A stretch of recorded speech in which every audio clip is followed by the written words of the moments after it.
মক্কার কাফির বিবেড়ার আসে বলে মুহাম্মদ, আমরা সম্ভ্রান্ত পরিবারের মানুষ, আমরা কুরাইশ বংশের মানুষ, তুমিও কুরাইশ বংশের মানুষ।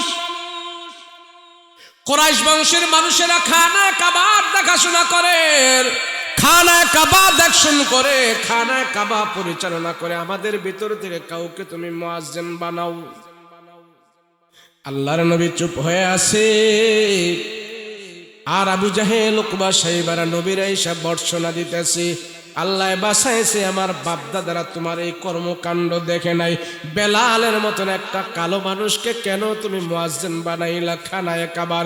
এই জিনিসটা আমরা পছন্দ করি নাই, এই জিনিসটা আমাদের কাছে পছন্দ হয় নাই। একটা ভালো মানুষ হয় না তুমি মুয়াজ্জিন বানাও, আমরা সবাই তার সমর্থন করব। একটা গরিব মানুষকে কেন তুমি মুয়াজ্জিন বানাইলা? কারণটা কি? আল্লাহর নবী কাফের মুশরিকদের কথায় চিন্তিত হয়ে গেল। নবী তাদেরকে কি জবাব দেবে?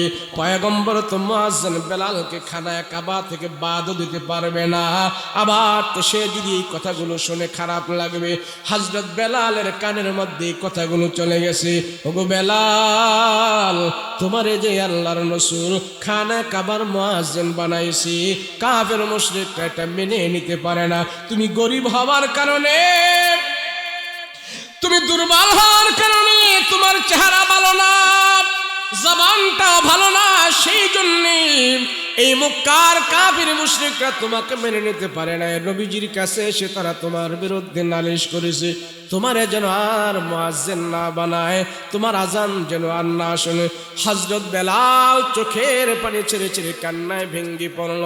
ওগো নবীজি, আপনি আমাকে খানায় কাবা থেকে সরাই দিয়েন না, খানায় কাবার মুয়াজ্জিন থেকে আপনি আমারে বাদ দিয়েন না। হযরত বেলালের মনটা ছোট হয়ে গেছে, মনটা ছোট হয়ে গেছে, অনেক টেনশন পেরেশানি আছে। কাফেরের কথায় নবী যদি আমারে মুয়াজ্জিন থেকে বাদ দিয়া দেয়, আমি এত বড় সওয়াবের কাজ থেকে বঞ্চিত হয়ে যাব। নবীজি কাফেরের কথায় হযরত বেলালকে মুয়াজ্জিন বাদ দিয়ে দিবে না। রাসূল বলে, ঠিক আছে, আমি কিছু বলবো না। দেখি তোমরা যে বেলালকে তোয়াক্কা করতেছো, ধিক্কার দিতেছো, তোমাদের এই কথার জবাবে দেখি আল্লাহ বেলালের পক্ষে এবং তোমাদের কথার পক্ষে আল্লাহ কি আয়াত নাজিল করে, কি দিক নির্দেশনা দেয়। وفقهاء ملته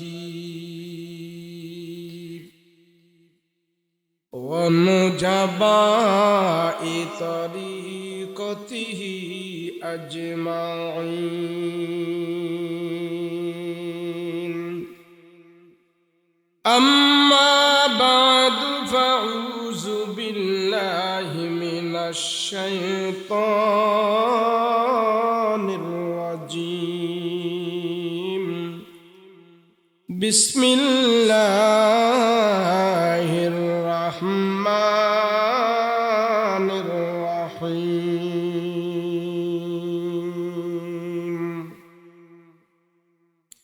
يا أيها الناس إنا خلقناكم من ذكر وأنثى وجعلناكم شعوبا وقبائل لتعارفوا إن أكرمكم عند الله أتقاكم إن الله عليم خبير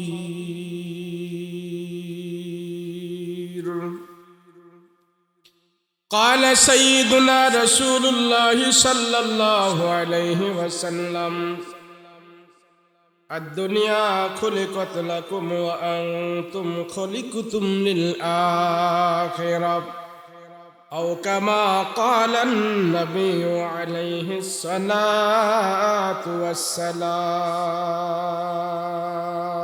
والسلام اللهم صل على سيدنا نبينا شفيعنا حبيبنا مولانا محمد সাল্লাল্লাহু তাআলা আলাইহি ওয়া আলা আলিহি ওয়া সাহাবিহি আজমাইন।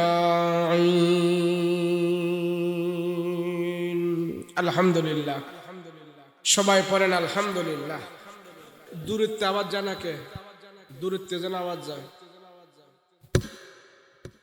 বালিয়ান পূর্বপাড়া ফার্সি বাড়ি জামে মসজিদ ও ফুরকানিয়া মাদ্রাসার উদ্যোগে ইসলামী মহাসম্মেলন। আজকের মাহফিলের সাদ্দাভাজন সভাপতি হযরত মাওলানা মোহাম্মদ ফজলুল হক সাহেব। আমার আগে যিনারা আলোচনা করেছেন মাওলানা মুফতি হারুন রশিদ সাহেব, মাওলানা ফজলুর রহমান জিহাদি সাহেব, সম্মুখ পানববিষ্ট দিনদার মুত্তাকি পরহেজগার ভাইয়েরা, পর্দার অন্তরালে অবস্থানরত আমার শ্রদ্ধা মা বোনেরা, আল্লাহ পাকের দরবারে কালেমাত শুকর আদায় করি, বলে আলহামদুলিল্লাহ। সবাই আওয়াজ করে বলেন আলহামদুলিল্লাহ। মাইকের সাউন্ড কি সব এদিকে দিয়ে দিছেন? এদিকে নাই, স্টেজে কোনো সাউন্ড নাই, এদিকে দিবেন না? একটা ইয়ার আমার দিক ফিরাই দেন, একটা বক্স বেটা গদি ফিরাই দেন, তাহলে একটা ফিরাই দেন এদিকে। বাইরে যায়েন না কেউ, বাইরে প্রচন্ড শীত। এখানে যে বসে আছেন অনেক আরামে আছেন। আপনি ওইটা একটু চেক করে দেখেন যায় বাইরে কত ঠান্ডা, ঘরেও ঠান্ডা লাগবে, বিল্ডিংও ঠান্ডা লাগবে, কিন্তু এখন এখানে অনেক মানুষেরা আছেন তো মানুষের একটা গরম আছে না? আরো দাও, আরো দিক দাও, আরো দাও। আরে এদিক দিতে তোমার সমস্যা কি ঘুরাইলে? হ্যাঁ ব্যাস।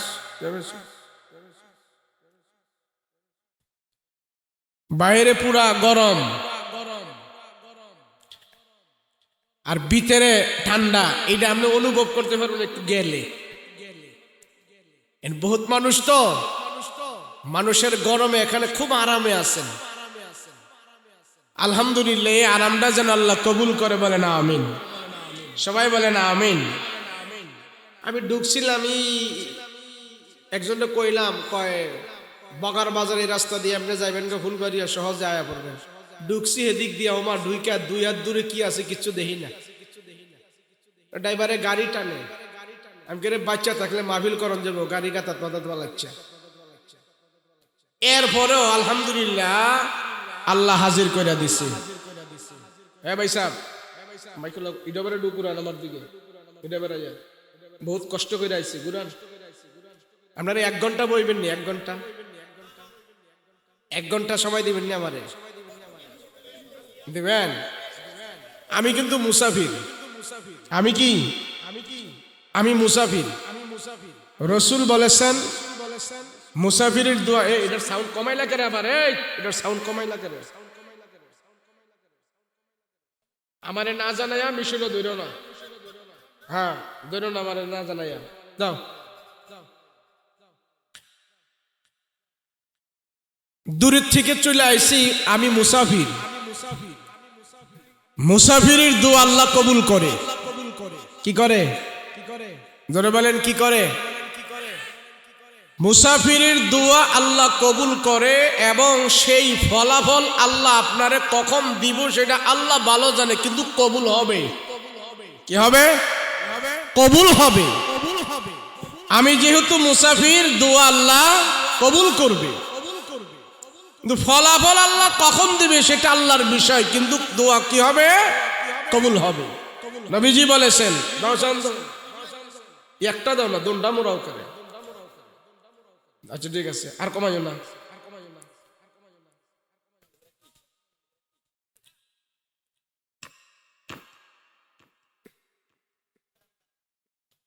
আরে আমি ওয়াজ কইরা মজা পাইলে না আপনারা মজা পাইতেন? আমি আগে কথা কয়ে মজা পাইতে হইব তো। আজকে কষ্টই করেন আপনারা। আওয়াজ যায় না পিছনে? পিছনে আওয়াজ যায় না? কো তোমার মাইক কই লাগাইছো? হ্যাঁ আওয়াজ যায় না কে? এই স্টেজে কোনো মাইক টাইক নাই? কো তাহলে একটা হ্যাঁ কান বরাবর দাও না। দাও দাও দিব। মাইকের আওয়াজের লেগা বয়ে থাকতে পারে না, আর এরা বলে আওয়াজ পায় না। শোনেন আল্লাহ আবার কি দিয়া গেছে, এ প্রতিধ্বনি কমাই তো কমাইয়া। আল্লাহ যারে ভালোবাসে, পছন্দ করে, মহব্বত করে, যার উপরে আল্লাহ পাকের রহমতের দৃষ্টি আল্লাহ বারবার দান করে, আল্লাহর ওই বান্দাদেরকেই এই কনকনে শীতের রাতে আল্লাহ এই গুনাহমুক্ত মজলিসে বসায়া রাখছে। আপনার বিশ্বাস হয়নি? আল্লাহ যারে ভালোবাসে, পছন্দ করে, তারে দিয়ে এই জমিনে আল্লাহর কাজ করায়। আপনি মমিন সিংহের হন, আর কুমিল্লার হন, আমেরিকান হন, লন্ডনের হন, জাপানের হন, যে যেখানের হয়, আল্লাহ তারে পছন্দ করতে হয়। কথা বলেন ঠিক কিনা? সাইসি রিক্সাওয়ালা হোক, দিনমজুর হোক, শ্রমিক হোক, এমপি হোক, মন্ত্রী হোক, আল্লাহ আরে পছন্দ করতে দিব, এর ভরে আল্লাহ তারে কবুল করব, এর ভরে আল্লাহ তারে নাজাত দিব। কথা কোন ঠিক কিনা? আমি যদি আপনারে ভালো না বাসি, আমার ঘরে যাইতে দিব? আপনি যদি আমারে পছন্দ না করেন, আপনার ঘরে আমি গেলে কি জায়গা দিবেন? সবাই কয় না। আপনি আমারে পছন্দই করেন না, তো আপনার ঘরে তো যাও আমার কোনো প্রশ্নই আসে না। কথা বলেন ঠিক কিনা? এই যে আমরা এখানে আসছি, সবাই আমরা এখানে বসে আছি, আল্লাহ কোনো না কোনো ক্রমে আমাদের উপরে রহমতের দৃষ্টি দিছে। সেই জন্যই আল্লাহ এই ঠান্ডা শীতের রাতে ঘন্টার পর ঘন্টা আমাদের কেন বসায় রাখছে। কথা বলেন ঠিক কিনা? কোন এমপি, কোন মন্ত্রী, কোন রাজা, কোন বাদশাহ এইভাবে সবাই জমায়েত করাইয়া নিশিরাত্রে এখানে বসায় রাখতে পারে না? পারে? আপনাকে দেশে এরকম হয়েছে? এ কথা হয়েছে? কিন্তু কোরআন, আল্লাহ, রসুল, আল্লাহ এবং তার রসুল যাদেরকে ভালোবাসে তাদেরকে এইভাবে বসায় রাখতে পারে। কথা বলেন ঠিক কিনা? এই যে আমরা এখানে বসে আছি, কেউ 1 ঘন্টা, কেউ 2 ঘন্টা, কেউ আধা ঘন্টা, কেউ 3 ঘন্টা, যে যতটুক পর্যন্ত এখানে আমরা বসে থাকব, আমার আপনার 50, 60, 70 বছরের হায়াত থেকে আজকের এই মাহফিলের 1-2 ঘন্টা আল্লাহর দরবারে গুনাহমুক্ত হয়ে পৌঁছে যাবে। এই তখন যে আপনারা বসে আছেন, কোনো গুনাহ করছেন নি? পিছনে হারা করছে। বিড়ি টিড়ি খাইছেন বয়া? কথা কয় না দি? বিড়ি খাইছেন? সমস্ত বিড়ি টিড়ি খাওয়া থেকে, ফাহেসা থেকে, অশালীন অশুভ কাজ থেকে, সব কিছু থেকে আপনারা এখন মুক্ত। কথা বলেন ঠিক কিনা? সমস্ত গুনাহ থেকে মুক্ত। আল্লাহ যাদেরকে পছন্দ করে তাদেরকে আল্লাহ গুনাহ থেকে মুক্ত রাখে। আলহামদুলিল্লাহ বলেন। কোন না কোন ক্রমে আল্লাহ পছন্দ করছে, এই জন্য আল্লাহ এখানে বসায় রাখছে। আমরা তো জানি না। আল্লাহ বলে, বান্দা আমি চাই কোনো না কোনো বাহানার মাধ্যমে, কোনো না কোনো ক্রমে তোমার রহমত দিয়া জাহান্নাম থেকে নাম কাইটা আমি আল্লাহ তোমার জান্নাতের মেহমান বানাই দিতে চাই। কিন্তু বান্দাই বোঝে না। আমি মনে করি আমার নেতা আমারে খুব ভালোবাসে, আমার দল আমারে খুব মহব্বত করে, আমার বউ আমার হুজুর সবচেয়ে বেশি ভালোবাসে, আমার মা আমারে সবচেয়ে বেশি ভালোবাসে, হুজুর আমার বন্ধু বান্ধবেরা আমারে ভালোবাসে। আর আল্লাহ কারে গাদা, তুই একটু বিবেক কইরা দেখ, তরে আমি যত ভালোবাসি পৃথিবীর কোন মানুষ, কোন নেতা তরে এত ভালোবাসে না। আল্লাহ যদি আমারে আপনারে এত ভালো না বাসতো, আমরা কি দুনিয়াতে এত কিছু অপকর্ম করার পরেও কি আমরা বাচ্চা থাকতে পারতাম? কথা কন না কেন? আর বিশেষ করে বাঙালির উপরে আল্লাহ আরো বেশি আযাব গজব ছাপাইয়া দিত। কেন? সারা বিশ্বের দরবারে বাঙালি গো নাম হয়েছে এখন বাটপাড়ার সিটার আলীবাবা। কি নাম? বিদেশে আমি আপনাদের দোয়ায় গত বছর 3-4টা রাষ্ট্রে গেছিলাম। গেছি দাওয়াত দেওয়ার নিচে গেছি দুবাই, কাতার, সৌদি। মাঝে মাঝে আরবি ঘরে ফাইলে কথাবার্তা বলতাম। জিজ্ঞেস তো ইউর ফ্রম? আমি কইলাম বাংলাদেশ। ও বাঙালি, আইওয়া তো বাঙালি ডেকলে এরা একটা আসি দে।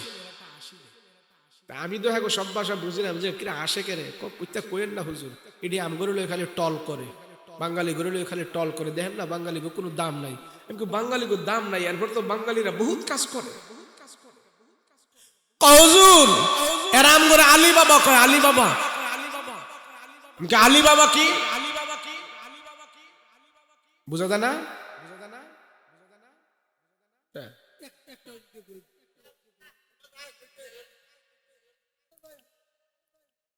আবার যাই পিছে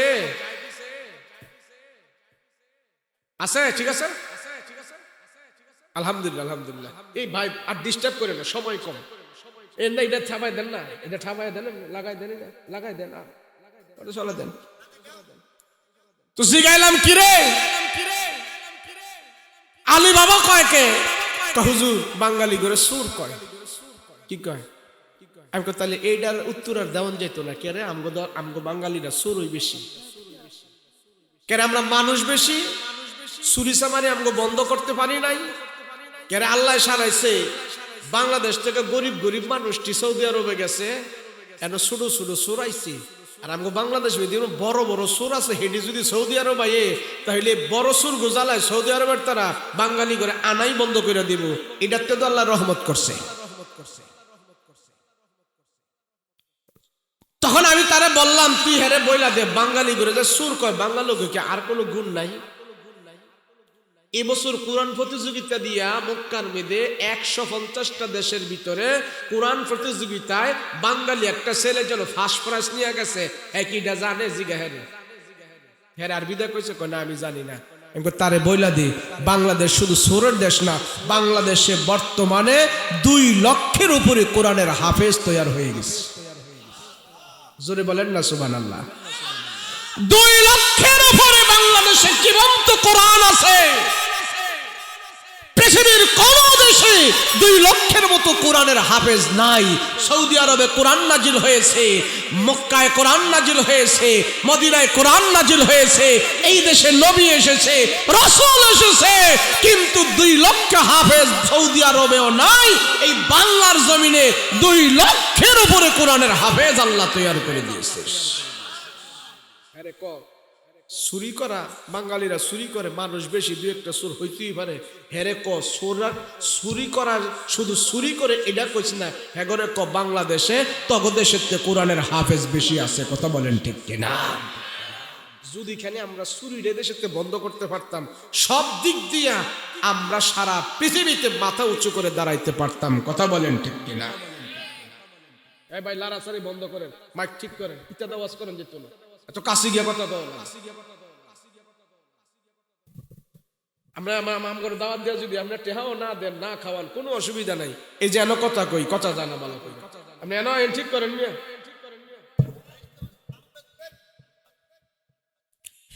এটা বাংলাদেশ, উর্বর এই দেশ। আজকে সারা বাংলাদেশের ভিতরে 64টা জেলা, শুনুন, 64টা জেলার ভিতরে যদি একটা করে ওয়াজ মাহফিল হয়, 64টা মাহফিল। কথা বলেন ঠিক কিনা? এই 64টা মাহফিলের ভিতরে যদি 1000 লোক হয় তাহলে 64,000 মানুষ, ঠিক কিনা? 64,000 মানুষ, 64,000 মানুষ আজকে রাতের গভীর আধারে আল্লাহর দরবারে হাত উঠে দোয়া করবে, আর সবার ভিতরে আমরাও শামিল আছি। কথা বলেন ঠিক কিনা? এই 64,000 মানুষ এই বাংলাদেশ থেকে আজকে আল্লাহর দরবারে হাত উঠে দোয়া করবে। আপনি কি মনে করেন এর থেকে কারো দোয়া কবুল হইতো না? কথা কয় না দি? পৃথিবীর বুকে আপনি ঘুরে ঘুরে খুঁজে খুঁজে দেখেন, পৃথিবীর বুকে এমন দেশ পাওয়া যাবে না যে এক রাতে 64,000 মানুষ আল্লাহর দরবারে জমায়েত হয়ে দোয়া করেছে। বাংলাদেশ ছাড়া পৃথিবীর বুকে কোনো একটা দেশ আর পাওয়া যাবে না। কথা বলেন ঠিক কিনা? ওর বাড়াইতে মায়া লাগে কেন? বাড়াও বাস।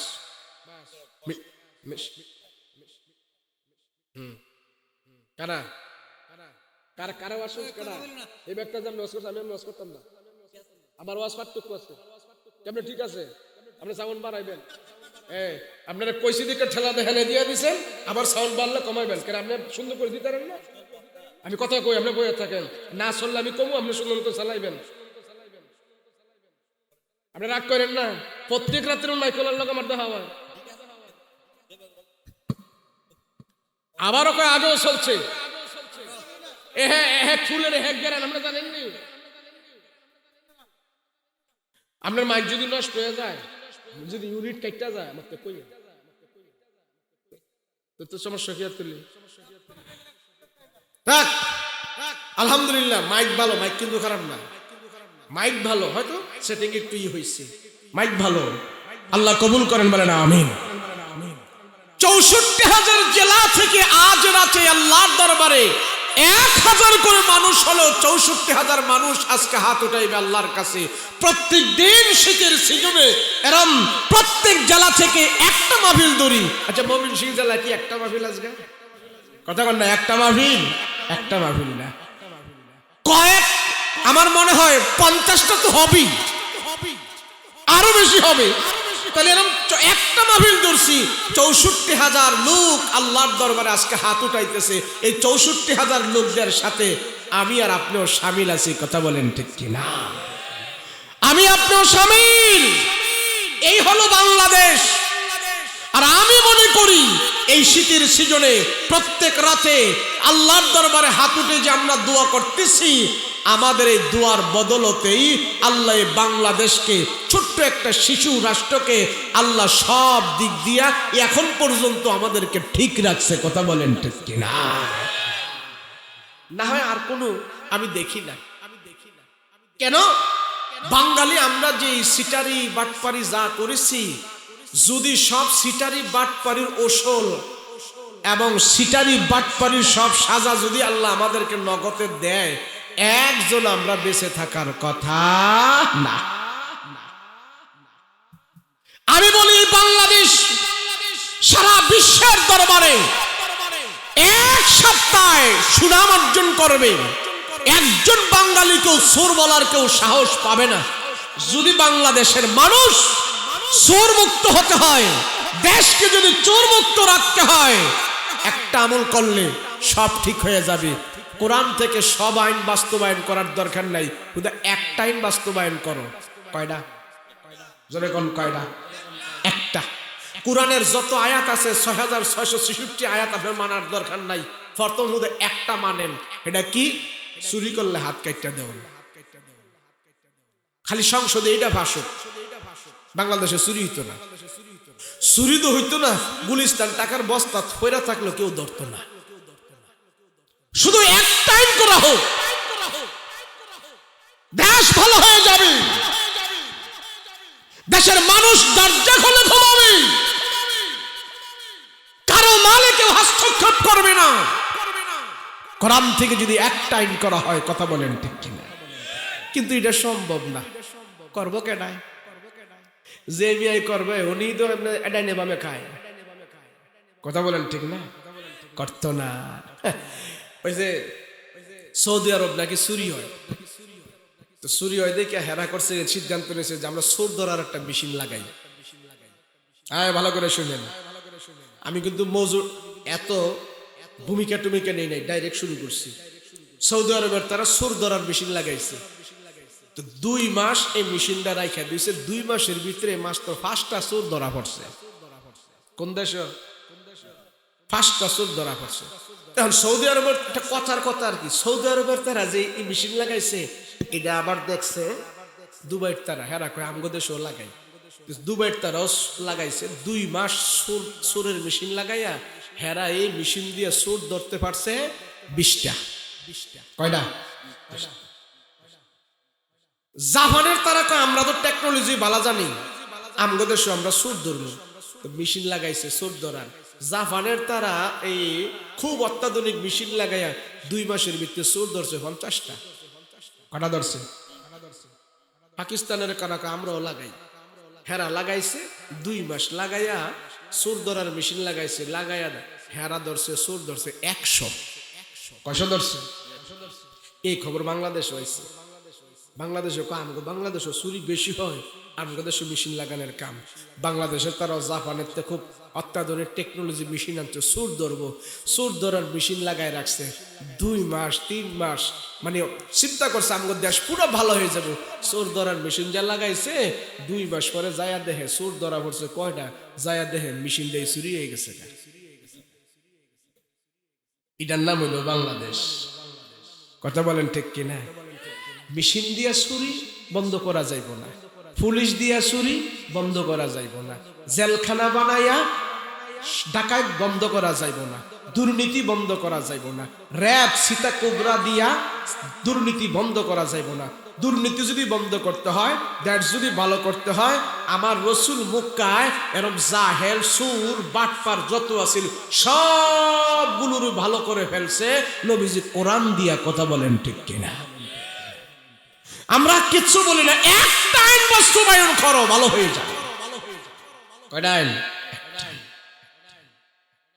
এত কিছু লাগবে না তোমাদের, এত চিন্তা চেতনা সব দুলিশাত হয়ে যাবে। কোরআনের কাছে আমাদের সব চিন্তা চেতনা ফেল হয়ে যাবে। কোরআন আমাদেরকে সৎ পথ দেখায় দিবে। কথা বলেন ঠিক কিনা?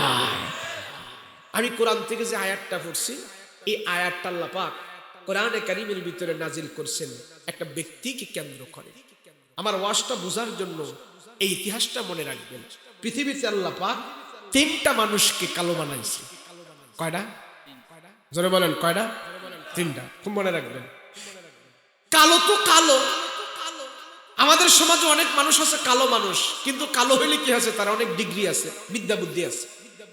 কিন্তু এই 3টা মানুষের চেহারায় নাই, পয়সায় নাই, টাকায় নাই, ডিগ্রি নাই, কিচ্ছু নাই। কয়জন? 1 নম্বরে হলেন লোকমানে হাকিম। জোরে বলেন নাম কি? 2 নম্বরে হাফসি বেলাল। 3 নম্বরে হলেন ওমরে ফারুক রাদিয়াল্লাহু আনহু, একটা গোলাম ছিল উম্মে মাহাজা। এই 3টা মানুষ ইতিহাস বেত্তারা লিখেছেন, এই 3টা মানুষ পৃথিবীতে সবচেয়ে বেশি কালা ছিল। কালার মতো কালা। 3টা মানুষের কথা বলবো না, একটা মানুষের কথা বলবো। নাম হইল কি? লোকমান। জোরে বলেন কি নাম? মাথাটা এমন মোড়া ছিল, ফ্যাটটা এমন বড় ছিল, মানুষটা খাড়ো ছিল, নাহের সেন্ডা বেঁকা ছিল, গায়ের রংটা কালার কাউয়ার মতো কালা ছিল, রাখালগিরি করত, ঘরের মধ্যে অভাব, 11টা হোলা ছিল। 11টা। বলেন, যে মানুষের ঘরে অভাব, তার টাকা নাই, বিদ্যা নাই, বুদ্ধি নাই, বংশ নাই, মর্যাদা নাই, কিচ্ছু নাই, আচ্ছা এমন একটা মানুষকে আপনারা কি চেয়ারম্যান মেম্বার বানাইবেন? কথা কয় না? বানাইতেন না। কিন্তু আল্লাহ কয় তার গুণের কারণে, তার আমলের কারণে, আরে বেটা আমি আল্লাহ তারে পছন্দ কইরা চেয়ারম্যান মেম্বার বানাই নাই, আমি আল্লাহ তার নামে কোরআনের মধ্যে একটা সূরা বানাই পাঠাইছি। কেন? কারণ কি? আল্লাহ ডাক দেয়া বলে, মানুষ তোমার চেহারা দেখি না, সুরত দেখি না, জমি দেখি না, মাল দেখি না, সম্পদ দেখি না, এ মানুষ আমি আল্লাহ তুমি কত বড় জমিদার, কত বড় বংশধর, কত বড় কি আমি দেখি না, আমি দেখি না। আমি আল্লাহ দেখি তোমার অন্তরের ভিতরে কে আছে, তুমি কোন ডিগ্রিওয়ালা, তুমি কোন জমিদার, কোন তরফদার, কোন হাওলাদার, কোন মজুমদার, কোন তরফদার, তুমি কি সেটা আমার কাছে পরিচয় নাই। আল্লাহ ডাক দিয়া বলে, রে মুমিন,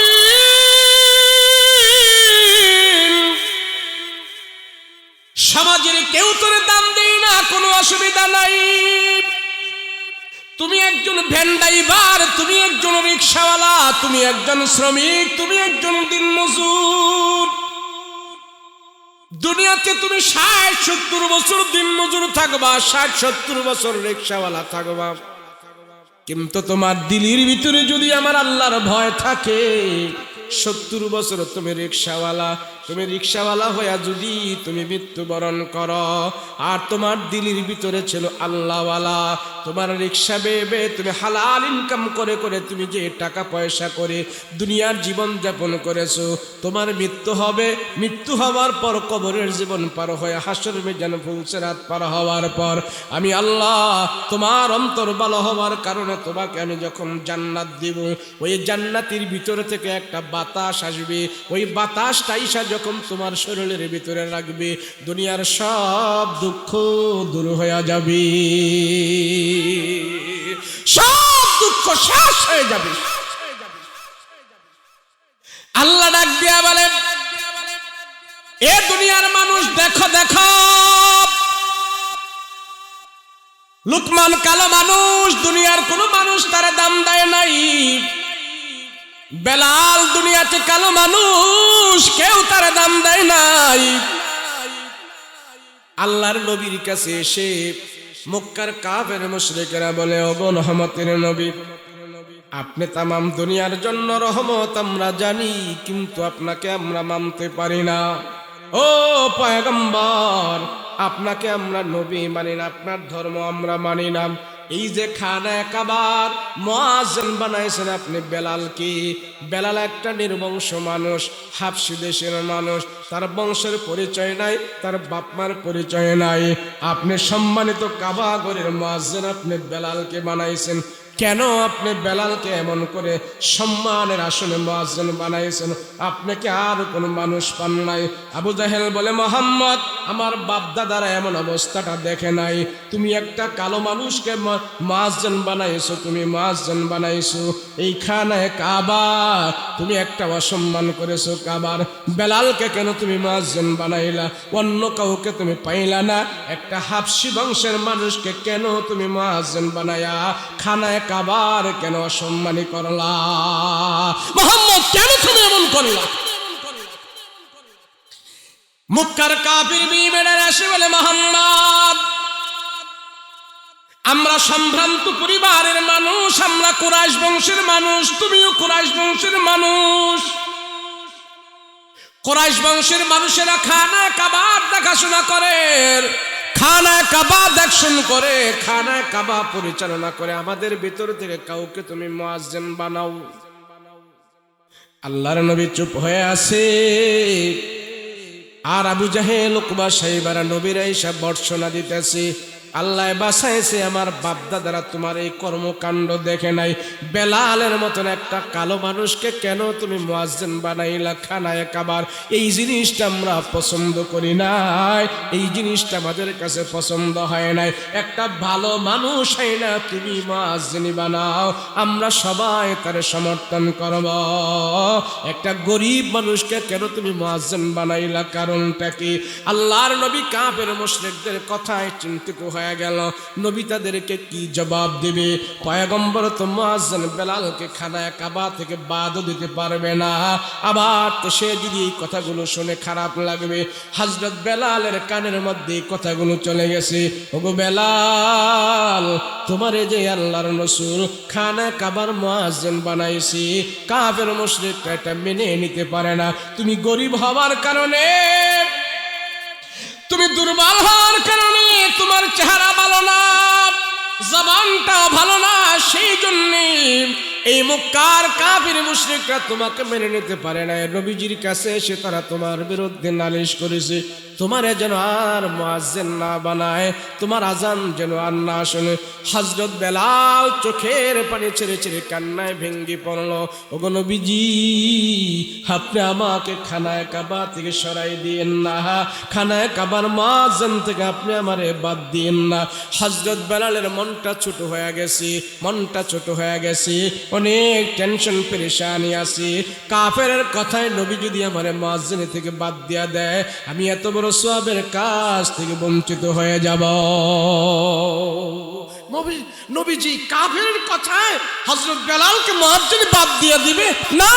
রাসূল বলে, ঠিক আছে, আমি কিছু বলবো না, দেখি তোমরা যে বেলালকে তোয়াক্কা করতেছো, ধিক্কার দিতেছো, তোমাদের এই কথার জবাবে দেখি আল্লাহ বেলালের পক্ষে এবং তোমাদের কথার পক্ষে আল্লাহ কি আয়াত নাজিল করে, কি দিক নির্দেশনা দেয়।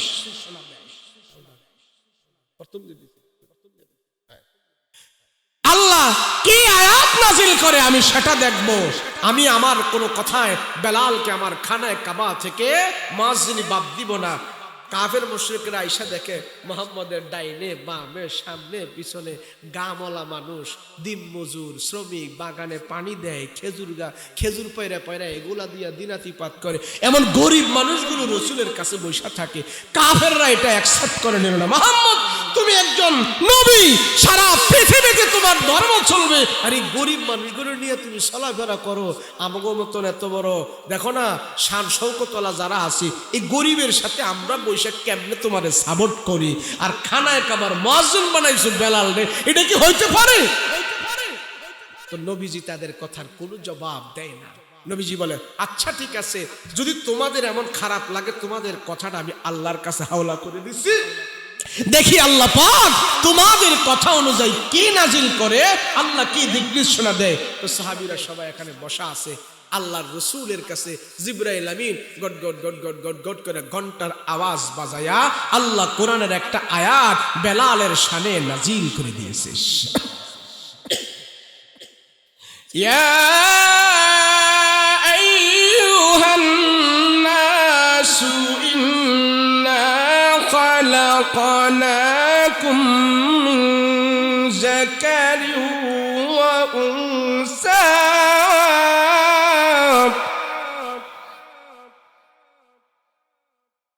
من ذكر وأنثى وجعلناكم شعوبا وقبائل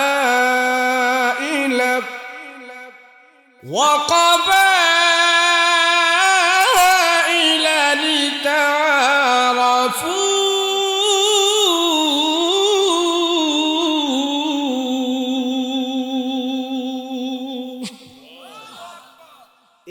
নাজিল হয়ে গেল।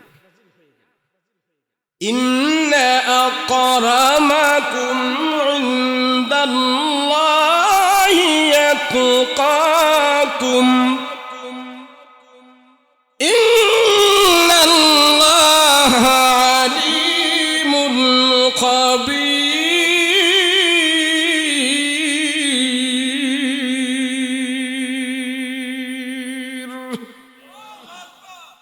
সব কাফেররা স্তব্ধ হয়ে গেল, তারা তো কোরআনের আয়াতের অর্থ বুঝে। আল্লাহ পাক রব্বুল আলামিন বেলালের শানে কোরআনের আয়াত নাজিল করে জানাই দিলেন, ও পয়গম্বর কাফিরদেরকে আপনি জানাই দেন, আবু জাহেল উকবা শাইবা কে রাসূলগো আপনি তাদেরকে জানিয়ে দেন, তারা যে বংশের বাহাদুরি করে, তারা যে গোত্রের বাহাদুরি করে, নাম দাম হাক ডাকের বাহাদুরি করে, আমিত্ব প্রকাশ করে। আল্লাহ ডাক দেয়া বলে, ও পয়গম্বর তাদেরকে জানায়া দেন, আমি নবীজি বেলালকে যে মাটি থেকে সৃষ্টি করেছি, আবু জাহেল উকবা শাইবাকে তাদেরকে সেই মাটি থেকে আমি সৃষ্টি করেছি। তামাম দুনিয়াতে যত মানুষ আমি আল্লাহ বানাইছি, সব মানুষদেরকে আমি একজন আদম এবং একজন হাওয়া থেকে আমি বানিয়েছি। তারা এত গর্ব করে কেন? তারা এত অহংকার করে কেন? তারা এত দাম্ভিকতা দেখায় কেন? আবু জাহেলকে আমার দরবারে কোনো পছন্দ করি না, আবু জাহেলের দাম আমার কাছে নাই, উকবা শাইবার দাম আমার কাছে নাই। অগর পয়গম্বর আপনি তাদেরকে জানায়া দেন কি ভালোবাসি না। ওই বেলালের অন্তরের ভিতরে খোদা ভীতি আছে, বেলালের বংশ নাই, কোনো অসুবিধা নাই, বংশের মর্যাদা আমার কাছে নাই। কে জমিদার, কে হাওলাদার, কে মোল্লা, কে খান, কে তরফদার, কে জমিদার, কে চৌধুরী, কে হাওলাদার, কে মেম্বার, কে চেয়ারম্যান, আমার আল্লাহর কাছে এগুলির কোনো দাম নাই। আমার কাছে দাম হলো মানুষের দিল, আমার কাছে দাম হলো মানুষের অন্তর। ওগো পয়গম্বর আপনি জানাবেন বেলালের অন্তরের ভিতরে আমার আল্লাহর ভয় যে আছে, বেলালের অন্তরের ভিতরে যে আমার মহব্বত আছে, এই মহব্বতটা আমি আল্লাহ ভালোবাসি। আমি জানাই দিতে চাই নবী গো যেদিন আপনি জান্নাতের ভিতরে যাইবেন, এত ডিস্টার্ব করে কেন কানে? লা ইলাহা লা ইলাহা ইল্লাল্লাহ লা ইলাহা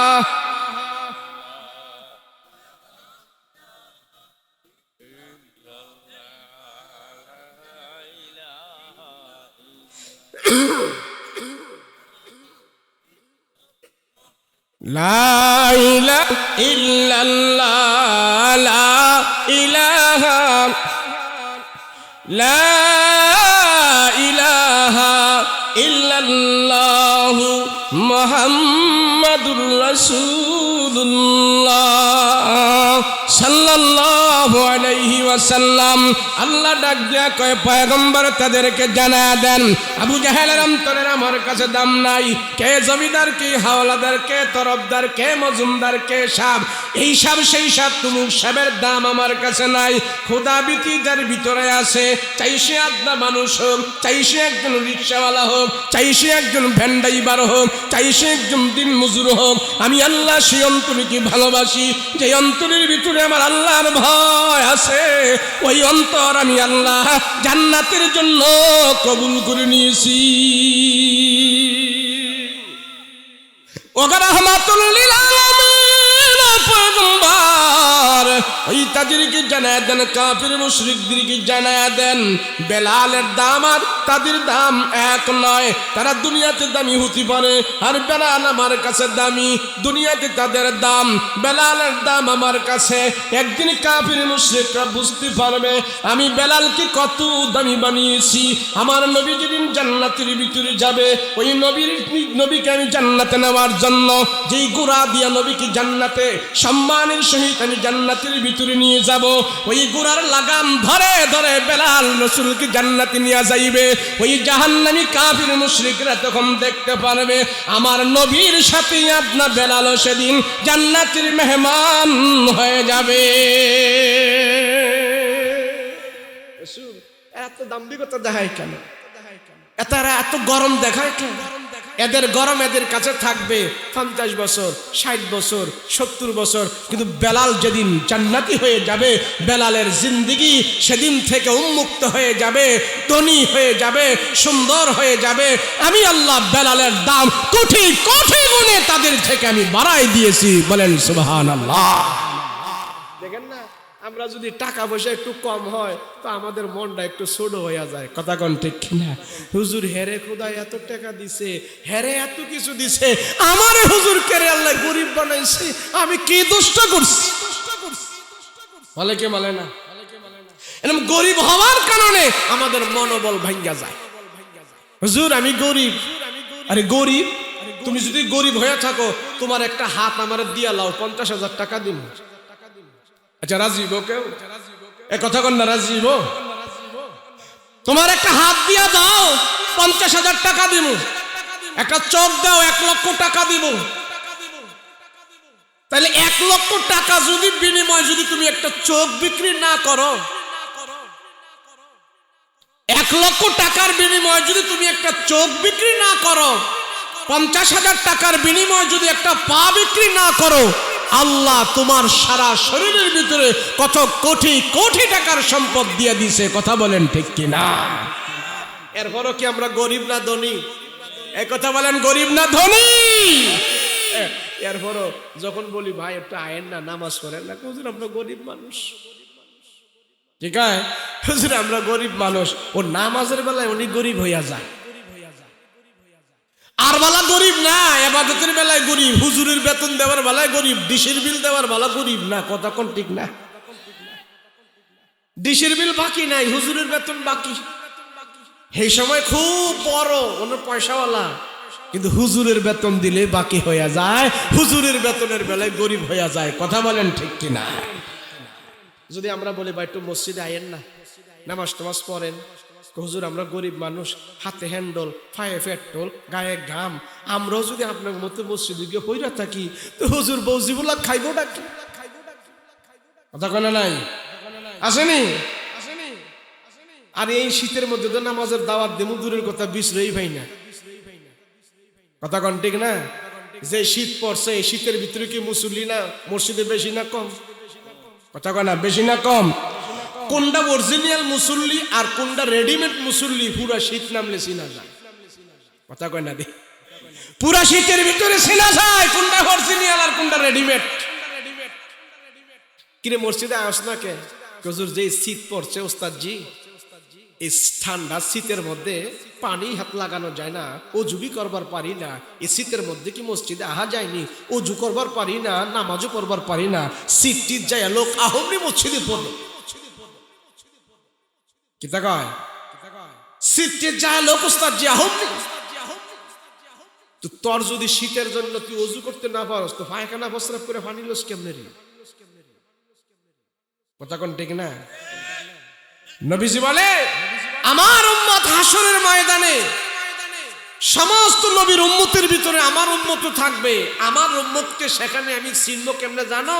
আমার উম্মত ওযু করছে, ওযুর 4টা ফরজ আদায় করছে, এই ওযুর অঙ্গ প্রত্যঙ্গগুলো হাসরের ময়দানে নূরের লাইট হয়ে জ্বলতে থাকবে। আমি রাসূল চিনি চিনি সুপারিশ করে জান্নাতে নিয়ে যাব। তুমি এটা নামাজই পড়ে না, তো রাসূল চিনব কেমনে তারে?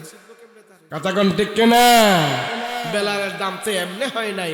নবীজি মেরাজে গেছে, এই রজব মাসে মেরাজে গেছে, আল্লাহ রসুলকে জান্নাত জাহান্নাম সব দেখাইছে, জান্নাতের ভিতরে চলতেছে, আল্লাহর রসুল দেখতেছে তার আগে আগে একটা মানুষ হাঁটতেছে, ছায়াটা বোঝা যায়, পায়ের খরমের আওয়াজও সেখানে পাইল। আল্লাহ রসুল জিজ্ঞেস করে এটা কে? বলে এটা হইলো আপনার দুনিয়াতে কালো সাহাবী যে বেলাল, ওই বেলালের ছায়াটা আপনাকে আল্লাহ জান্নাতে দেখাই দিয়েছিস। নবীজি এত খুশি হয়েছে, আল্লাহ বেলালের এত মর্যাদা এত দাম, আমি দুনিয়া থেকেই দেখতে পেরেছি বেলাল যেন একজন জান্নাতি হয়ে গিয়েছে। সুবহানাল্লাহ। তাই সে জিজ্ঞেস করলো, বেলাল এমন কি আমল করো তোমার ছবি আমি জান্নাতের ভিতরে দেখতে পেরেছি? কি করো রে বেলাল? কি আমল করো রসুল? অন্যান্য সাহাবীরা যা করে আমি তাই করি। না, তোমার এক্সট্রা কোনো আমল আছে কিনা বলো। বলে ইয়া রাসূলুল্লাহ আমি একটা আমল খুব গুরুত্ব দিয়ে করি। বলে কি? যখনই আমার ওযু ছুটে যায় তখনই আমি ওযু করে ফেলি, আর এই ওযু করার পর 2 রাকাত তাহিয়াতুল ওযু নামাজ আমি আদায় করি। রাসূল বলে আমার মন বলতেছে তোমার এই আমলটা আল্লাহ পছন্দ করেছে, এই আমলের বিনিময়ে আল্লাহ তোমার ছবি তোমার ছায়া আমাকে জান্নাতের ভিতরে আল্লাহ দেখাই দিয়েছে। আর আমরা ওযু করতে ভয় পাই, কথা বলেন ঠিক কিনা? রাসূল বলেন আমার উম্মতেরা যখন ওযু করবে ওযু অবস্থায় থাকবে, এই অবস্থায় যদি তারা মারা যায় তাহলে আল্লাহ তাদেরকে শহীদি মর্তবা দান করে দিবেন। ওযু করলে লাভ না লস? কথা কন না, ওযু করলে লাভ না লস? তো শীতের দিনে যে ওযু করতে মন চায় না, কিছু কিছু মুসল্লি দেখবেন, মুরব্বী দেখবেন, শীত যখন বেশি হয় ওযু করতে তারা আরো বেশি ভালোবাসে। আমি ছোটকালে দেখেছি অনেক মুরব্বীরা 70-80 বছর তাদের বয়স ছিল, কিন্তু রাতের 3টা বাজে তারা ঘুমাইতো না, 4টা বাজে তারা ঘুমাইতো না, মসজিদে এসে পড়ে থাকতো। আপনারা মুরব্বীরা দেখছেন না আগের মুরব্বী করে? কথা কয় না দিন। এখনকার মুরব্বী না, এখনকার মুরব্বী যে চুলদারি সব ফাইকা গেছে গা, এ বুড়ো এখনো রাতকা 12টা বাজে বড় মোবাইল টিভি আছে না? নাই এক চোরাই গেছে ঘরের মধ্যে চুরি করতে যায়, দেখে মোবাইলের আলো, চোরে দেখো আইরি কিরি গৃহস্থ দিয়ে এখনো সজাগ আছে। তো চোরাই দেখতেছে গৃহস্থ ঘুমায়নি, ঘন্টার পর ঘন্টা খাড়াই রয়েছে, চোরাই লক্ষ্য করে দেখে বুড়াই হারা রাত খেলে মোবাইলের টিভি।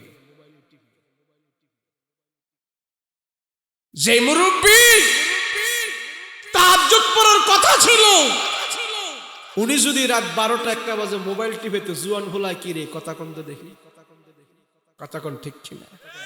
ডিজিটাল যুগের ফুলাফান এত সিটার আর বাটপার এখন হয়েছে, নামাজ রোজা নাই তো নাই, সারা রাত দিন রাত সব খালি আঙ্গুলের মাথা দিয়া ঠেলতেছে। কথা বলেন ঠিক কিনা? ফুলাফাইন যদি ভালো না হয়, ফুলাফাইনের ডিজিটাল চুরি সিটারি বাটপারি বর্তমান মুরব্বীরা ধরার মতো কোনো কায়দা নাই। কথা বলেন আছে? এক ফুলায় মাইয়ার আচ্ছা অন্যদিকে যাইতেছে না কথা কয়ালাই, এক ফুলায় মাইয়ার লগে ফ্যাম করে, তো মায়ের সাথে জন ফ্যাম করে, এখন চিন্তা করতেছে মায়া আমার নাম বাড্ডা দিছে, মায়ের লগে কথা কই, মায়ের নাম্বারটা কি দিয়ে মোবাইলে সেভ করুন? আমার মাও পড়াশোনা জানে, বাপেও পড়াশোনা জানে, তো মোবাইলে সেভ করবো কেমনে? কোনোদিন যদি মোবাইলটা হাতে নিয়ে আমার মায় দেখতে ফেলে, তো মায় তো দেখবো যে আমি মায়ের লগে কথা কই, তাহলে তো আমার শেষা দুইটা বেশি দিব। হ্যাঁ, চিন্তা করতেছে মায়ের নাম মোবাইলে কেমনে সেভ করি। ডিজিটাল যুগে হোলা ভান ধ্যান কি বাট পার। হ্যাঁ, মোবাইলের মধ্যে নাম লেখছে, হয় মায়ার নাম্বারটা দিয়া নাম লেখে না, একটা নাম লেখছে ব্যাটারি লো। মোবাইলে কি লেখছে? ব্যাটারি লো। এখন এটা রেখে থুয়া রাখছে, সেভ করে রাখছে। এখন মোবাইলটা চার্জে দিয়া হয়ে গেছে টয়লেটের ভিতরে, বাথরুমে গোসল করতো, মা এন্দা ফাঁক করে কাজ কাম করতেছে, ফাঁক শাক করতেছে। এমন মুহূর্তে হ্যাঁ এলো গোসলখানায়, মা এলো ফাঁক করে। এমন মুহূর্তে ওই মায়াই দিছে ফোন, ক্রিং ক্রিং ক্রিং ক্রিং করে বাজতেছে। মা পাকঘর থেকে দৌড়াইছে, আমার ফোলারে কে ফোন দিছে। আইসা মোবাইল যখন হাতে নিছে, মোবাইল মা আবার আগের দিনে রেট ফাঁস লেহা দেখে ব্যাটারি লো। মায় করছে কি, আরে আমার ফোলার মোবাইলটা ডাউন হয়ে গেছে গা, আরো সার সুন্দর মতন লাগাই দিয়ে গেছে গা। আবার হেঁটু গোসলখানায় আবার মায় বাকশাট করতেছে, আবার ফোন কতক্ষণ পরে ক্রিং ক্রিং ক্রিং ক্রিং করে মোবাইল বাজতেছে। মায় আবার আইছে, কেডাই ফোন দিল, আয়া মোবাইল আলগিয়ে দিয়া দেখে আবার মোবাইলের মধ্যে লেখা উঠছে মোবাইলের ব্যাটারি ল। মায় করছে আমার ভূতের মোবাইলটা নষ্ট হয়ে যাবো গা, আরো বালা মতন সাজ দিয়ে থিয়া গেছে। কতক্ষণ পরে যখন আইছে বাথরুমে, এই তোর মোবাইলের ব্যাটারি এত ডাউন কে লেগে রে, কের কের করতেছে, রিং আইতেছে, ব্যাটারি ল দেখাইতেছে, এটা সাজ দিস না মোবাইল। তুলাই তো হাতে নিয়ে দেখে ওই মাইয়াই ফোন দিছে, নাম উঠছে ব্যাটারি ল। হ্যাঁ, আল্লাহ মাহবুদ বাঁচাইছো মার হাত থেকে আমারে। আল্লাহ মুখের মধ্যে ফুটু দিয়া কহে না, সারছে বালা কামাই করছি, সেভ করছে কি ব্যাটারি ল। বলেন এইভাবে যদি নাম লেখা ব্যাটারি ল লেখা যদি সেভ করে কোনো মুরব্বী, কোনো বাবা মাকে হোলারে ধরতে পারবো? কথা বলেন, ধরতে পারবো? এর জন্য সন্তানের ভিতরে আপনিও তার নামাজ শিখান, আল্লাহর ভয় শিখান, ওযু শিখান, গোসল শিখান, ফরজ গোসল, ওয়াজিব গোসল, সুন্নত গোসল, সব সন্তানদের শিখান, আল্লাহর ভয় শিখান। এই সন্তান যদি নিজ থেকে যতক্ষণ পর্যন্ত ভালো না হবে, অতক্ষণ পর্যন্ত তারে আমরা ভালো করতে পারবো না। কথা বলেন ঠিক কিনা?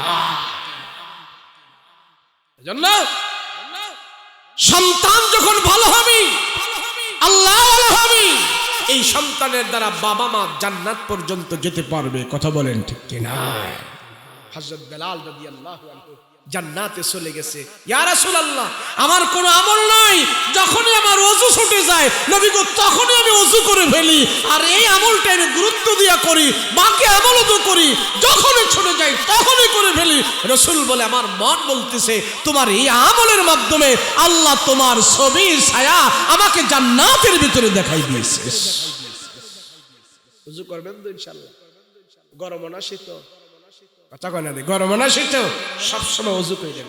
ওযু করলে মানুষের রোগ বিমারি দূর হয়ে যায়, গুনাহ খাতা সব দূর হয়ে যায়, মন ফ্রেশ থাকে, আল্লাহ চেহারা উজ্জ্বলতা দান করে।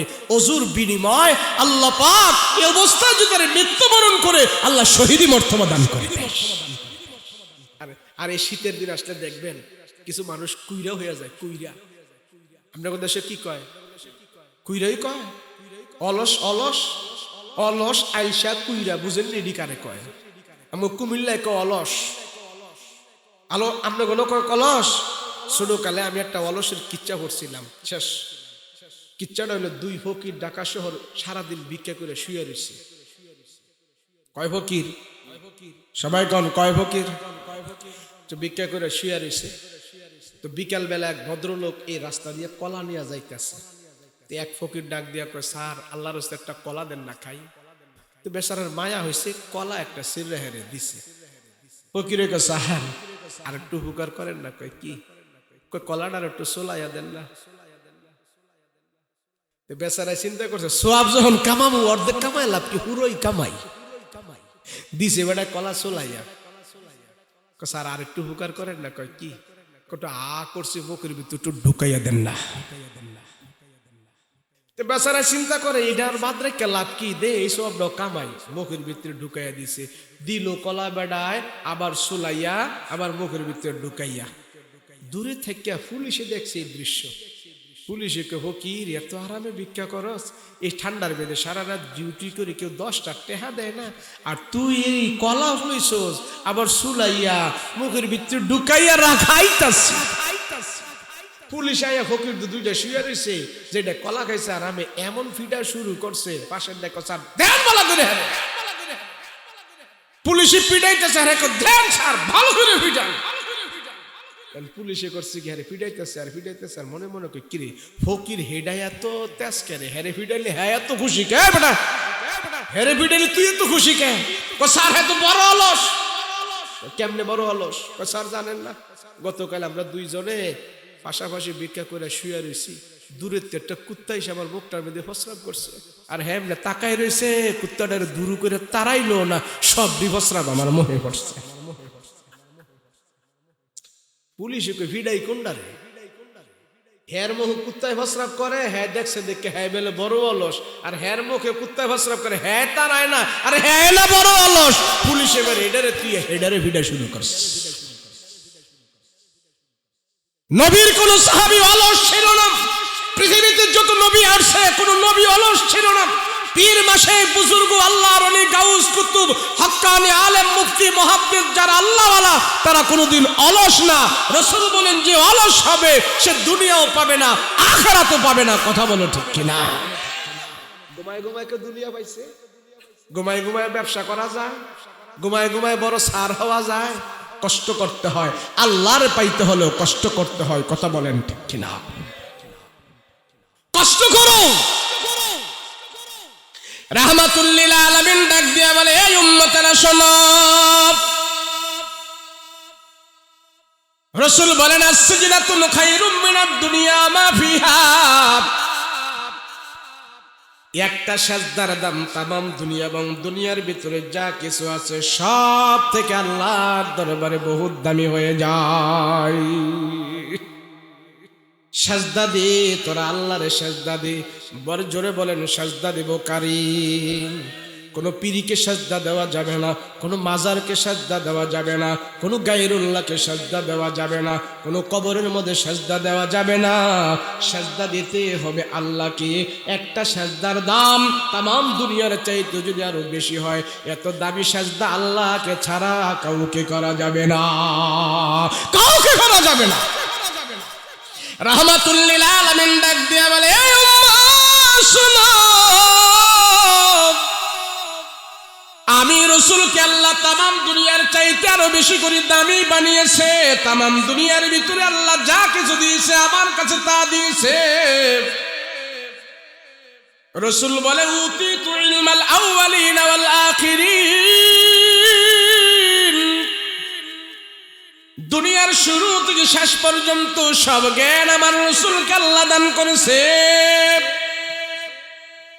ওই নবীর এত কিছু দেওয়ার পর ওই নবী কি কোন সাহাবীরা সাজদা করতে পারে নাই? কোন সাহাবীরা নবীর পায়ে সাজদা করার অনুমতি ছিল না। নবীর পায়ে যদি আমরা, নবীর পায়ে যদি কোনো সাহাবীরা সাজদা না করে, মানুষ হইয়া পীরের পায়ে সাজদা করা এটা শয়তানি ছাড়া আর কিছু না। শয়তান। কোন মাজারে সাজদা করা যাবে না। যদি পীরের পায়ে সাজদা করি আমার ঈমান থাকবে না।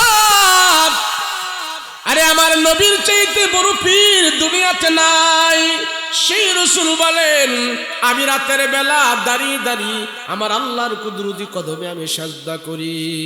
নবীজি লম্বা সূরা কেরাত দিয়া নামাজ পড়তেন, নবীজি লম্বা লম্বা সাজদা করতেন, লম্বা লম্বা রুকু করতেন। শেষ বয়সে আমার নবী দুই সাহাবীর কাঁধে ভর করে করে পয়গম্বর যায়া আল্লাহর কুদরতি কদমে মসজিদে যায়া সাজদা দিতেন। নবী যদি শেষ বয়সে দুই সাহাবীর কাঁধে ভর করে করে মসজিদে যায়া সাজদা করতে হয়, তুমি আমি কে? যদি কোনো পীর বলে সাজদা লাগবে না, নামাজ লাগবে না, আমারে গরু দিবি, আমারে মুরগা দিবি, আমারে খাসি দিবি, আমার দরবারে এটা দেবে, আমার দরবারে সেটা দিবি, তোদের নামাজ রোজা কোনো লাগবে না, তোদেরকে ফারায়া তরায়া সরাইয়া আমি বেহেশতে নিয়ে যাবো, নামাজ রোজার কোনো দরকার নাই, তোরা আমাকে দিবি। আমরা মনে করবো সেই 1 নম্বর শয়তান, তারে জুতা পিটা করা লাগবে। কথা বলো ঠিক কিনা? অনেক মানুষ এসে বলে হুজুর আমরা মাজারে যাইতে নিষেধ করেন কেন? মাজারে গিয়া যদি দোয়া করি আমরা পাই। হুজুর মাজারে যাইতে নিষেধ করেন কেন? মাজারে গেলে তো আমরা পাই, মাজারে গেলে আমরা চাইলে পাই, পীরের কাছে চাইলে পাই। হিন্দুরা কোন মাজারে যায়? খ্রিস্টানেরা মাজারে যায় না, তারাও তো পায়, তারাও তো পায়। কথা বলো ঠিক কিনা? অনেক জিনিস আছে পাইলে লওয়া যায় না, খাইলে খাওয়া যায় না, ধরলে ধরা যায় না, দেখলে দেখা যায় না, করলে করা যায় না। কথা বলো ঠিক কিনা? তুমি মাজারে গেলেও পাইবা, দরগাত গেলেও পাইবা, দুর্গাত গেলেও পাইবা, মন্দিরে গেলেও পাইবা, বাজারে গেলেও পাইবা। তবে যেই পাওয়াটার ভিতরে আল্লাহর আদেশ সেখানে যেতে হবে, আল্লাহর নিষেধ যেখানে সেখানে যায়া লওয়া যাবে না। কথা বলো ঠিক কিনা? সেই জন্য সাবধান আমাদের ঈমান। আমি গরিব হতে পারি, আমি দিনমজুর হতে পারি, আমি শ্রমিক হতে পারি। আল্লাহর রাসূল বলেন যার ঘরের ভিতরে অভাব, যার সংসারের ভিতরে অভাব, অভাব হইলে তোমার মন খারাপ করিও না, গরিব হইলে তুমি মন খারাপ করিও না। আমি নবীও গরিব, একদিক দিয়ে আমি নবীও গরিব। আমার পেটের মধ্যেও 3 বেলা খাবার কোনোদিন যায় নাই, আমার নবীর ঘরেও 3 বেলা খাবার কোনোদিন ছিল না। এমনকি কিতাবে আছে, হাদিসে আছে, আমার নবীর ঘরে 3 মাস পর্যন্ত নবীজির চুলার মধ্যে কোনো আগুন জ্বলত না। আল্লাহ ডাক দিয়া বলে ও রহমতের নবী, রাসূল গো আপনি যদি দুনিয়াতে শান শৌকতে চলতে চান, দুনিয়াতে যদি আপনি আরাম আয়েশ ভোগ করে চলতে চান, ওগো রাহমাতুল লিল আলামিন, এই যে উহুদ পাহাড়টা আছে, এই পাহাড় স্বর্ণ বানায়া দিব আমি আল্লাহ। স্বর্ণের পাহাড় রাসূল গো আপনার পিছনে পিছনে ঘুরতে থাকবে।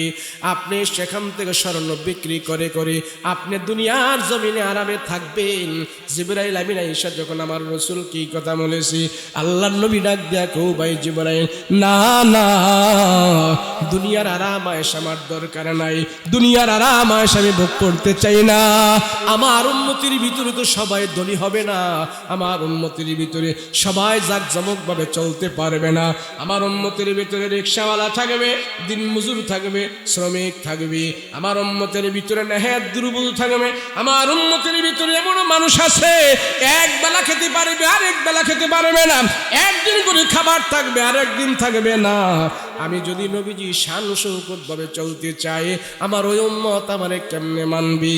আমি আমার উম্মতের দিকে তাকাইয়া আমিও দুনিয়াতে এক বেলা খাবো, আরেক বেলা খাবো না, একদিন থাকবো, একদিন খাবো, আরেক দিন খাবো না, এইভাবে আমিও চলতে চাই। আমার উম্মত যদি কঠিন পরিস্থিতির ভিতরে পড়িয়া যায়, অভাবের ভিতরে থেকে যায়, আর ওই অভাবের ভিতরে যদি ঈমান মজবুত করে রাখে, আল্লাহর হুকুমের ভিতরে থাকে, আমি রাসূল বলে যাই আমার গরিব উম্মত আমার ধনী উম্মতের 500 বছর আগে জান্নাতের মেহমান তারা হয়ে যাবে। আল্লাহু আকবার। আল্লাহ যা কিছু আমাদেরকে দিয়েছে আমরা শুকর আদায় করব। কথা বলেন ঠিক কিনা? শামসু কামার সুরখ জমি আঞ্জুম আখতার, দশত যে বলবাদে সাহারাব সমন্দার, মোর মুলক তাম তরুম তৈর কবুতর, শামস হর জুলমতে জো আহমর আসগার, গুলজার গুলু বুরগু শাজর কিসনে বানায়া, तालिब मायूसी क्या हुए सब जिसने बनाया, तालिब मायूसी क्या हुए सब जिसने बनाया। रहमतुल लिल आलमीन डाक दे बोले मुक्कर काफिररा, শুনো শুনো, বেলালকে তোমরা অবজ্ঞা করেছো, বেলালের দাম তোমরা জানো না। রাহমাতুল লিল আলামিন সব সাহাবীদেরকে দিয়া সামনে নিয়ে বসে বসে বলতেছি, জানো সাহাবীরা, বেলালের কত দাম সেদিন তোমরা দেখতে পারবা। আমি নবী যেদিন জান্নাতের ভিতরে যাবো, আল্লাহ জান্নাত থেকে একটা ঘোড়া আমার সামনে সাজায়া আমাকে ঘোড়ার উপরে বসায়া জান্নাতের ভিতরে নিচে থাকবি। ওই দিন আল্লাহ ডাক দেয়া বলবেন, বেলাল আমার রাসূলজি ঘোড়া দিয়া জান্নাতের ভিতরে যাবে। বেলাল সেদিন আমার পয়গম্বরের ঘোড়ার লাগাম ধরে ধরে টেনে টেনে বেলাল আমাকে জান্নাতের ভিতরে পৌঁছায় দিবি। আল্লাহু আকবার। রাহমাতুল লিল আলামিন বলেন, বেলালের দাম সেদিন তারা বুঝতে পারবে।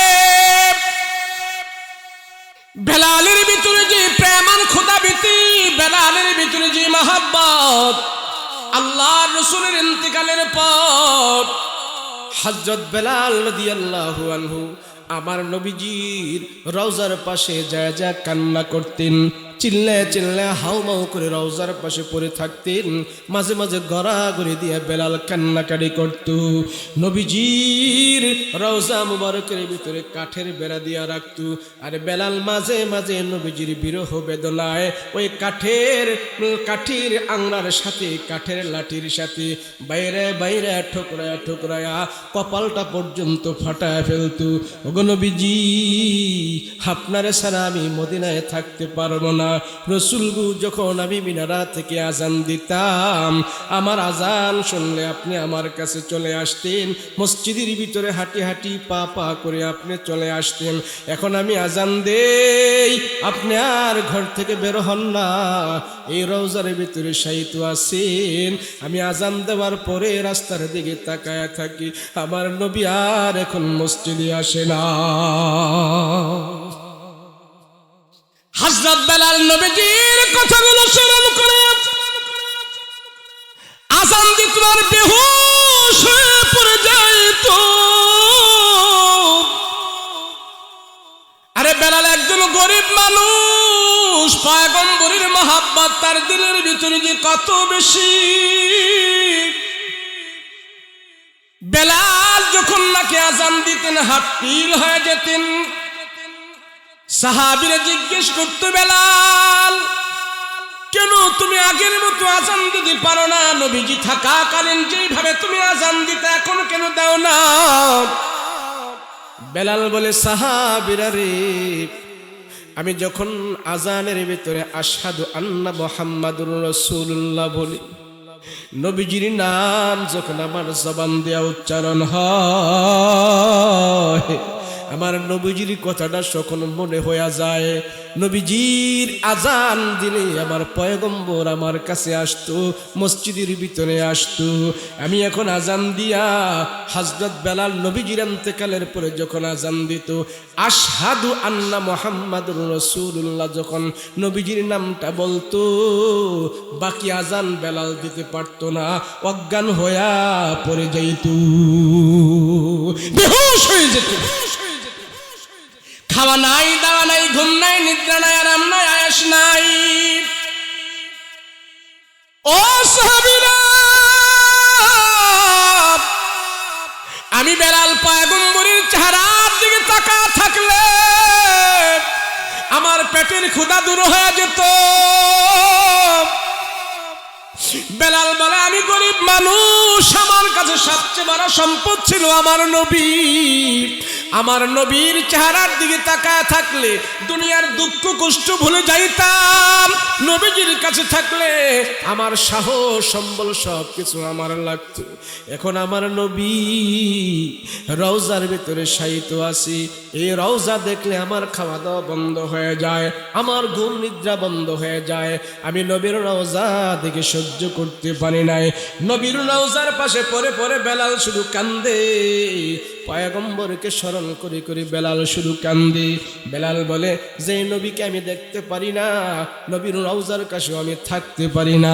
নবীর রওজা দেখে দেখে বেলাল বেহুশ হয়ে যায়, অজ্ঞান হয়ে পড়ে যায়। নবীজির রওজার দেয়ালের মধ্যে এইভাবে মাথা লাগায়া লাগায়া শুধু কান্দে কান্দে, আর কপাল ফাইটা রক্ত বের হয়ে যায়। সাহাবীরা ডাক দিয়ে আবার, এরে বেলাল, পাগলামি করিস না, পাগলামি করিস না। নবী দুনিয়া থেকে চলে গেছি, এটা আমরাও জানি, থেকে জানি চলে যাইবে। তুমি নবী হারাও নাই, আমরাও তো হারাইছি। এত কান্দ, এত পেরেশান কেন? ধৈর্য ধরো রে বেলাল। হযরত আবু বকর বেলালকে ধরে বলে, বেলাল তুমি কান্নাকাটি করিও না। হযরত আবু বকর দেখে বেলালের কাছে আরো একটা পোটলা কি যেন গাটুরির ভিতরে। জিজ্ঞেস করে, বেলাল তোমার গাটুরির ভিতরে কি? বলে, আমার প্রয়োজনীয় সামান আদি, আমার জামা কাপড় এখানে আছে। এই গাটুরি নিয়ে কোথায় যাও? বেলাল বলে, আমি আর মদিনার শহরে থাকতে পারবো না, প্রয়োজনীয় জিনিসপত্রগুলো নিয়ে আমি দামেস্কের শহরে চলে যাব, আমার এলাকায় আমি চলে যাব, নবীজির রওজার পাশে আমি আর থাকবো না। আবু বকর বলে, কারণ কি? নবীর রওজা ছেড়ে তুই কেমনে চলে যাবি? কারণ কি রে? কেন রে? রসুলের মহব্বতে তুই তো রওজার কাছাকাছি থাকার কথা, কেন তুমি সেখানে চলে যাইবা? বলে, আমার নবীর রওজা দেখে আমি সহ্য করতে পারি না, তোমরা সহ্য করতে পারো। আমার নবীর কথা যখন আমার মনে হয়ে যায়, আমি বেহুশ হয়ে যায়, আমার পয়গম্বরকে ছাড়া আমি থাকতে পারবো না।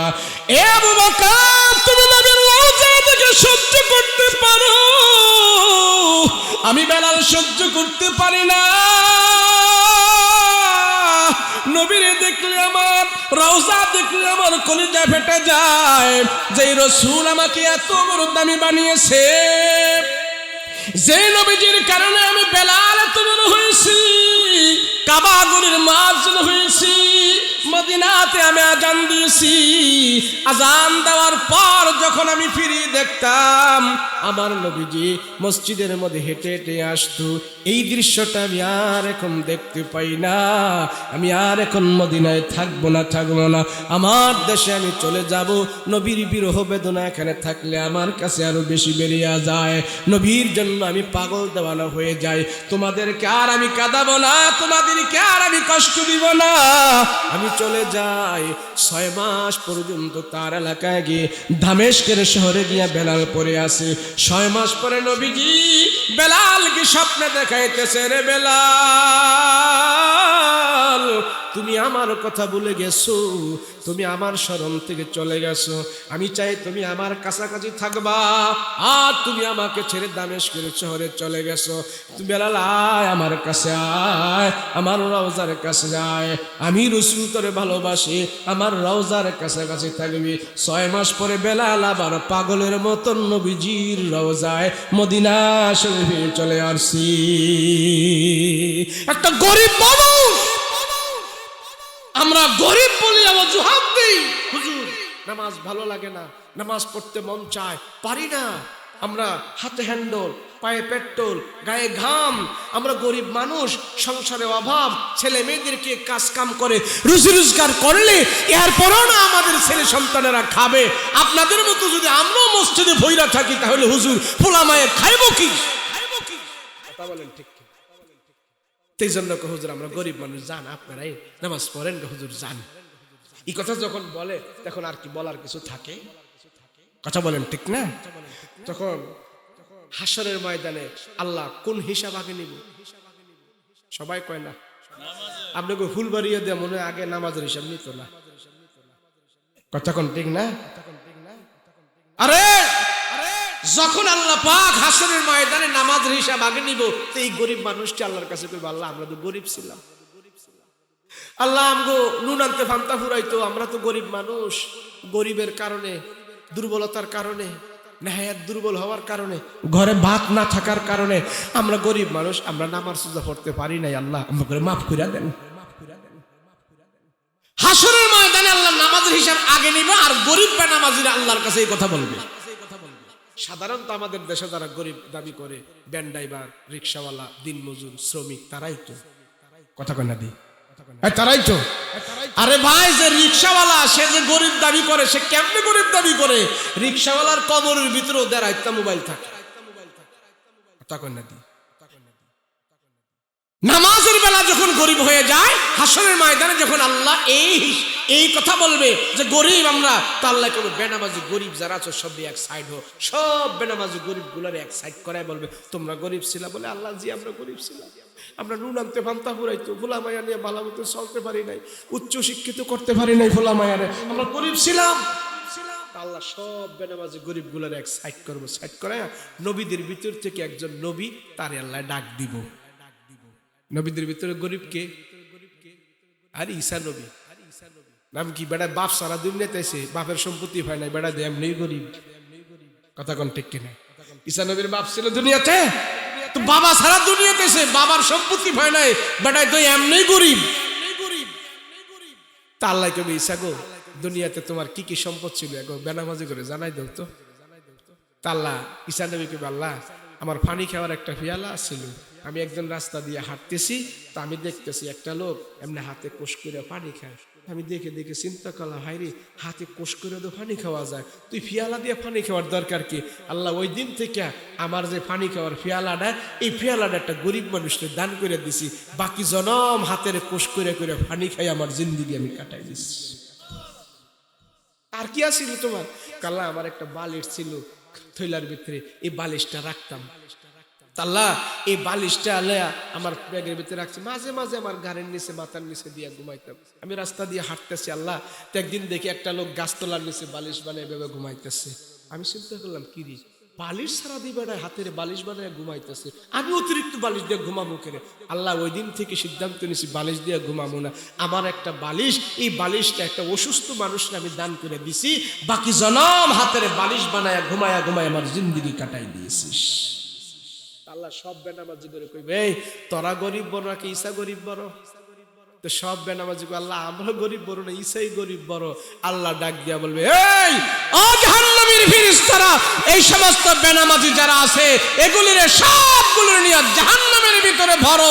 কেন তারা নামাজ আল্লাহকে সাজদা দেয় নাই? কেন তারা নামাজ পড়ে নাই? আমার সামনে কেন মাথা নত করে নাই? এই সমস্ত গরিব বেনামাজিদেরকে নিয়ে জাহান্নামের ভিতরে ভরো ভরো, সবগুলোর নিয়ে ভরো। গরিব বলে ফার পাওয়া যাইব নি? কথা কয় না দি ফার পাওয়া যাইব? এই জন্য আমরা গরিব হই, ধনী হই, আমির হই, ফকির হই, দিনমজুর হই, ডাক্তার হই, মাস্টার হই, নামাজ ছাড়া যাবে না। কথা বলেন ঠিক কিনা?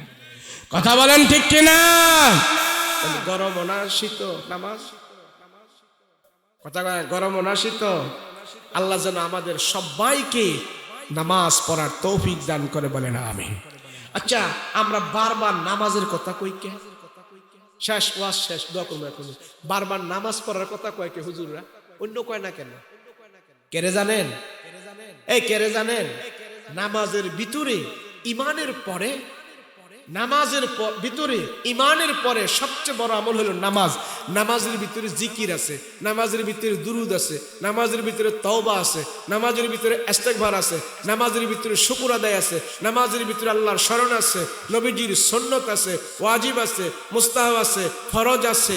সব ইবাদত যা ইবাদতের সব ফজিলত আল্লাহ নামাজের ভিতরে দিয়ে রাখছে। এর জন্য আল্লাহ কয় পাঁচ ওয়াক্ত নামাজ যারা পড়বে 24 ঘন্টার ভিতরে যদি কোনো গুনাহগানি করে থাকে আল্লাহ নামাজের বদলতে তার গুনাহ মাফ করে দেয়। কেমনে? আমরা নামাজের সালাম ফিরাই না? এই নামাজের সালাম ফিরে না, তাশাহুদ দুরুদ শরীফ পড়ার পরে একটা দোয়া পড়িনি? দোয়ায় মাসুরা না কি কয় না রে? আপনি গন্ধা পড়েনি? ফুলবাড়িয়াদা পড়ে দোয়াটা কি জানেননি? আল্লাহুম্মা ইন্নী যালামতু নাফসি যুলমান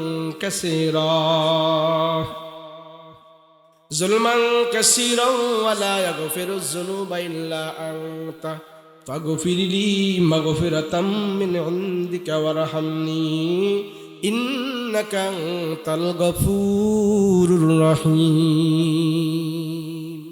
এরপরে কি বলি? আসসালামু আলাইকুম ওয়া রাহমাতুল্লাহ, আসসালামু আলাইকুম ওয়া রাহমাতুল্লাহ।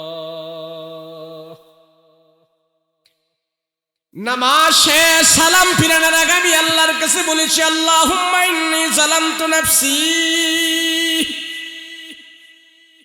যুলমান কাসীরা ওয়া লা ইয়াগফিরুয যুনুবা ইল্লা আনতা ওগো মালিক, আমার নফসের উপরে আমি জুলুম করে ফেলেছি, সুদের গুনাহ করেছি, ঘুষের গুনাহ করেছি, তওবা করি নাই, আমি অনেক গুনাহ করেছি। আমার নফসের উপরে আমি জুলুম করেছি। সালাম ফিরানোর আগে যখন নাকি আমি কথা বলতে থাকি, আল্লাহুম্মা ইন্নী যালামতু নাফসি, আয় আল্লাহ আমার নফসের উপরে আমি জুলুম করেছি, এই কথা বলিয়া এরপরে যখন নাকি আমি সালাম ফিরাই, আসসালামু আলাইকুম ওয়া রাহমাতুল্লাহ, আসসালামু আলাইকুম ওয়া রাহমাতুল্লাহ, আল্লাহ ডাক দিয়া কয়, বান্দা তুই আমার কাছে তওবা করেছো, তুমি আমার কাছে ক্ষমা চেয়েছো। এইভাবে 5 ওয়াক্ত নামাজের ভিতরে শেষ বৈঠকে যখন তুমি আমার কাছে ক্ষমা চাও, আমি আল্লাহ 24 ঘন্টার যত গুনাহ হয়েছে সব গুনাহ ক্ষমা করে দিয়েছি।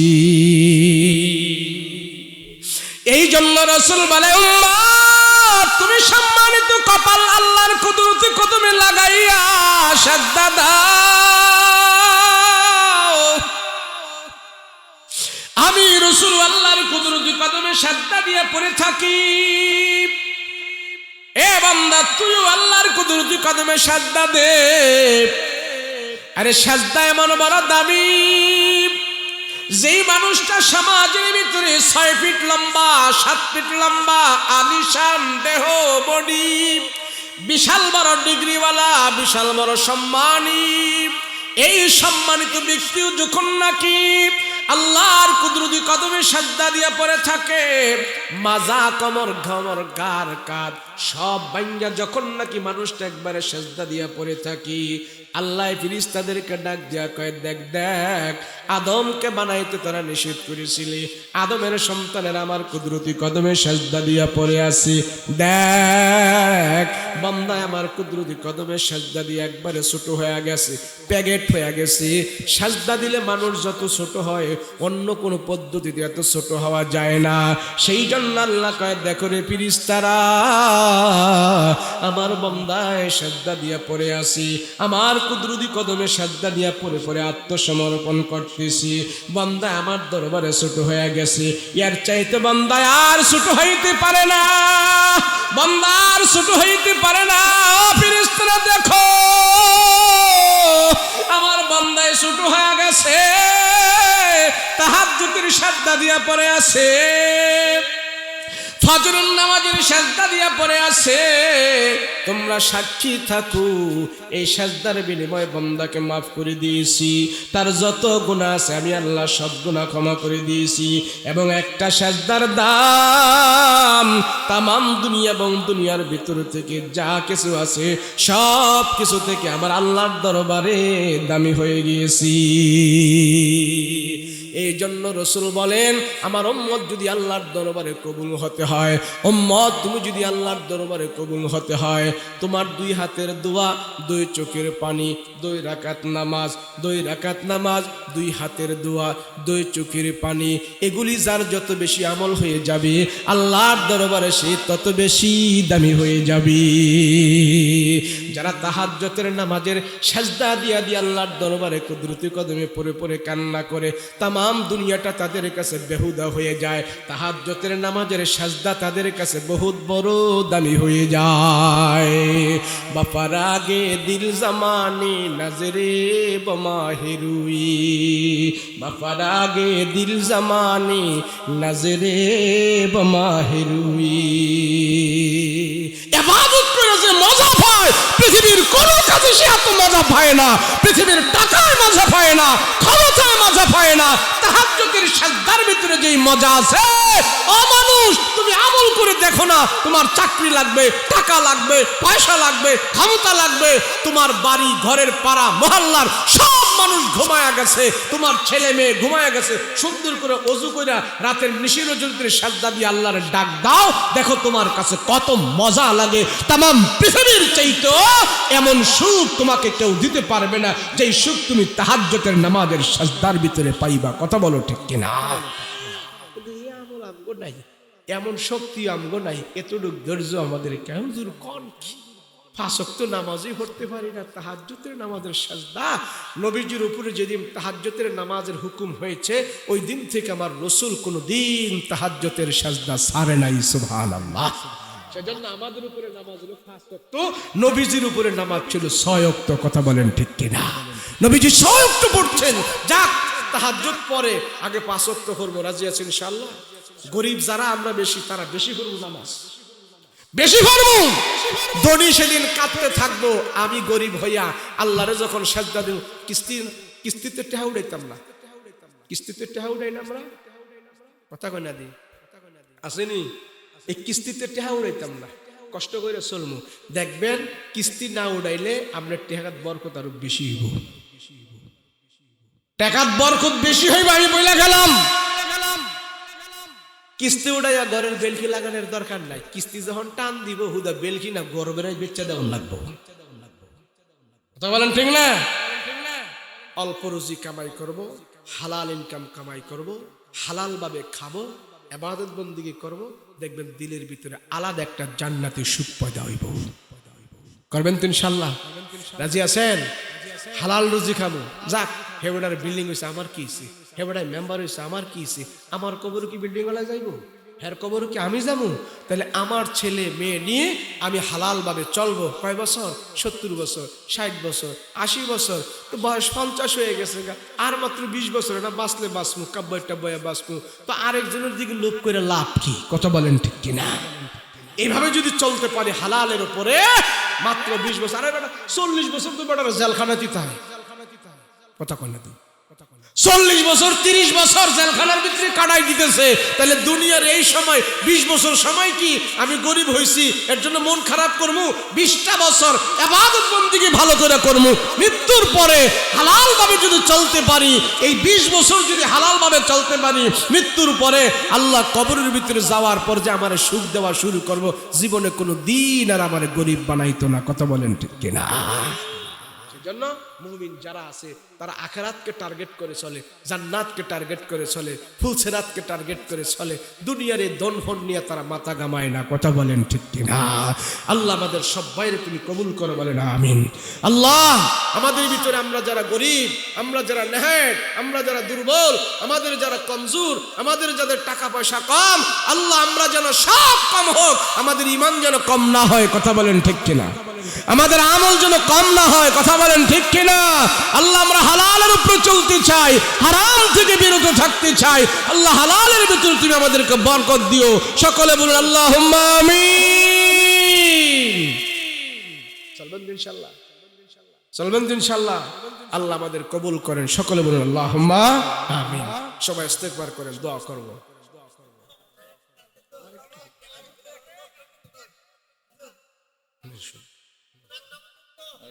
না বাবা,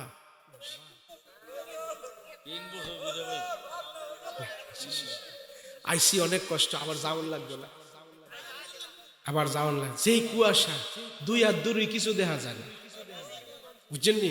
2 হাত দূরে কি আছে কিছু দেখা যায় না। চল না বহেন, দোয়া করমু। দোয়ার আগে একটা গজল গায়ে লাই। মাশাআল্লাহ মাশাআল্লাহ। এতক্ষণ যে ওয়াজ করবো এটা তো আমার ধারণায় ছিল না। আপনারা বলছেন দেখ কেন ওয়াজ করছি? ওই যারা ওই যে কাহারা উঠতে যাইতেছে, মাশাআল্লাহ মাশাআল্লাহ। শোনেন, আপনি গো আবদার, হ্যাঁ শোনেন, আমি একটা কথা বলি, আপনি গো আবদারে আমগো জান শেষ। এই যে দেখেন না চেহারাটা, এটা প্রতি রাত জাগতে জাগতে জাগতে জাগতে ফুইরা লাগছি, এটা আর সাউন্ডই যায় না। বউকে তুমি কি শুরু করছো, কিছু অফ দাও। আমি বললাম কেমনে অফ দেবো? শুধু ফেব্রুয়ারি মাসে আমি, এই যে ফেব্রুয়ারি মাস হয়েছে না, আইতেছে না সামনে, 100 দাওয়াত ফেব্রুয়ারি মাসে আমি বাদ দিছি, রাখতে পারি না।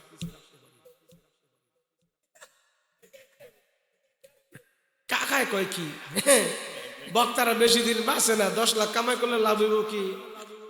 যেই কষ্ট প্রত্যেক দিন রাত জাগা আর দিনে সফর করা, কাকা আপনি কইরা দেখেন না, আপনার বিছরে ওয়াজ হইতো না?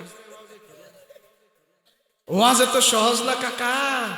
তাইলে সব হুজুররা ওয়াজই করলো, এখানে 10 মিনিট ওয়াজ করে দেখেন, তলে উপরের কাপড় সব গাইমে যাবো গা। আমি মনে করি বক্তাদের উপর যদি আল্লাহর বিশেষ রহমত না থাকে বক্তারা এইভাবে চলতে পারতো না। কথা বলেন ঠিক কিনা? এই মাহফিলে কি মহিলা প্যান্ডেল আছে নাকি? মহিলারা আবার শোনে? মাশাআল্লাহ, যাক যাক, বালাও তোলে বালা। তাহলে মহিলারা অনেক মাহফিলে খুব যন্ত্রণা করে, এই আইয়া কথা কয়, এই কয়, হে কয়, করে থামাইয়া রাখুন জানা। আপনাকে দেশও বালা, এরা বাড়ির থেকে শুনুক। আল্লাহ হেগরের বাড়ির থেকে যারা কান খাড়া করে শুনতেছে, আল্লাহ যেন তাদেরকে হেদায়েত দান করে, বলে না আমিন। আর বিশেষ করে মহিলাদের চাবিকাঠি তো পুরুষের হাতে। আপনারা শুনে গেছেন, হেদেরকে যে আপনারা আমল করাইয়েন। কথা বলেন ঠিক কিনা? আল্লাহ কবুল করেন, বলেন আমিন। শোনেন, সময়টা এই যে আস্তে আস্তে লেডি গেছে, এর লাগে আমি একটা লম্বা সুর আলোচনা লইলাম বলে।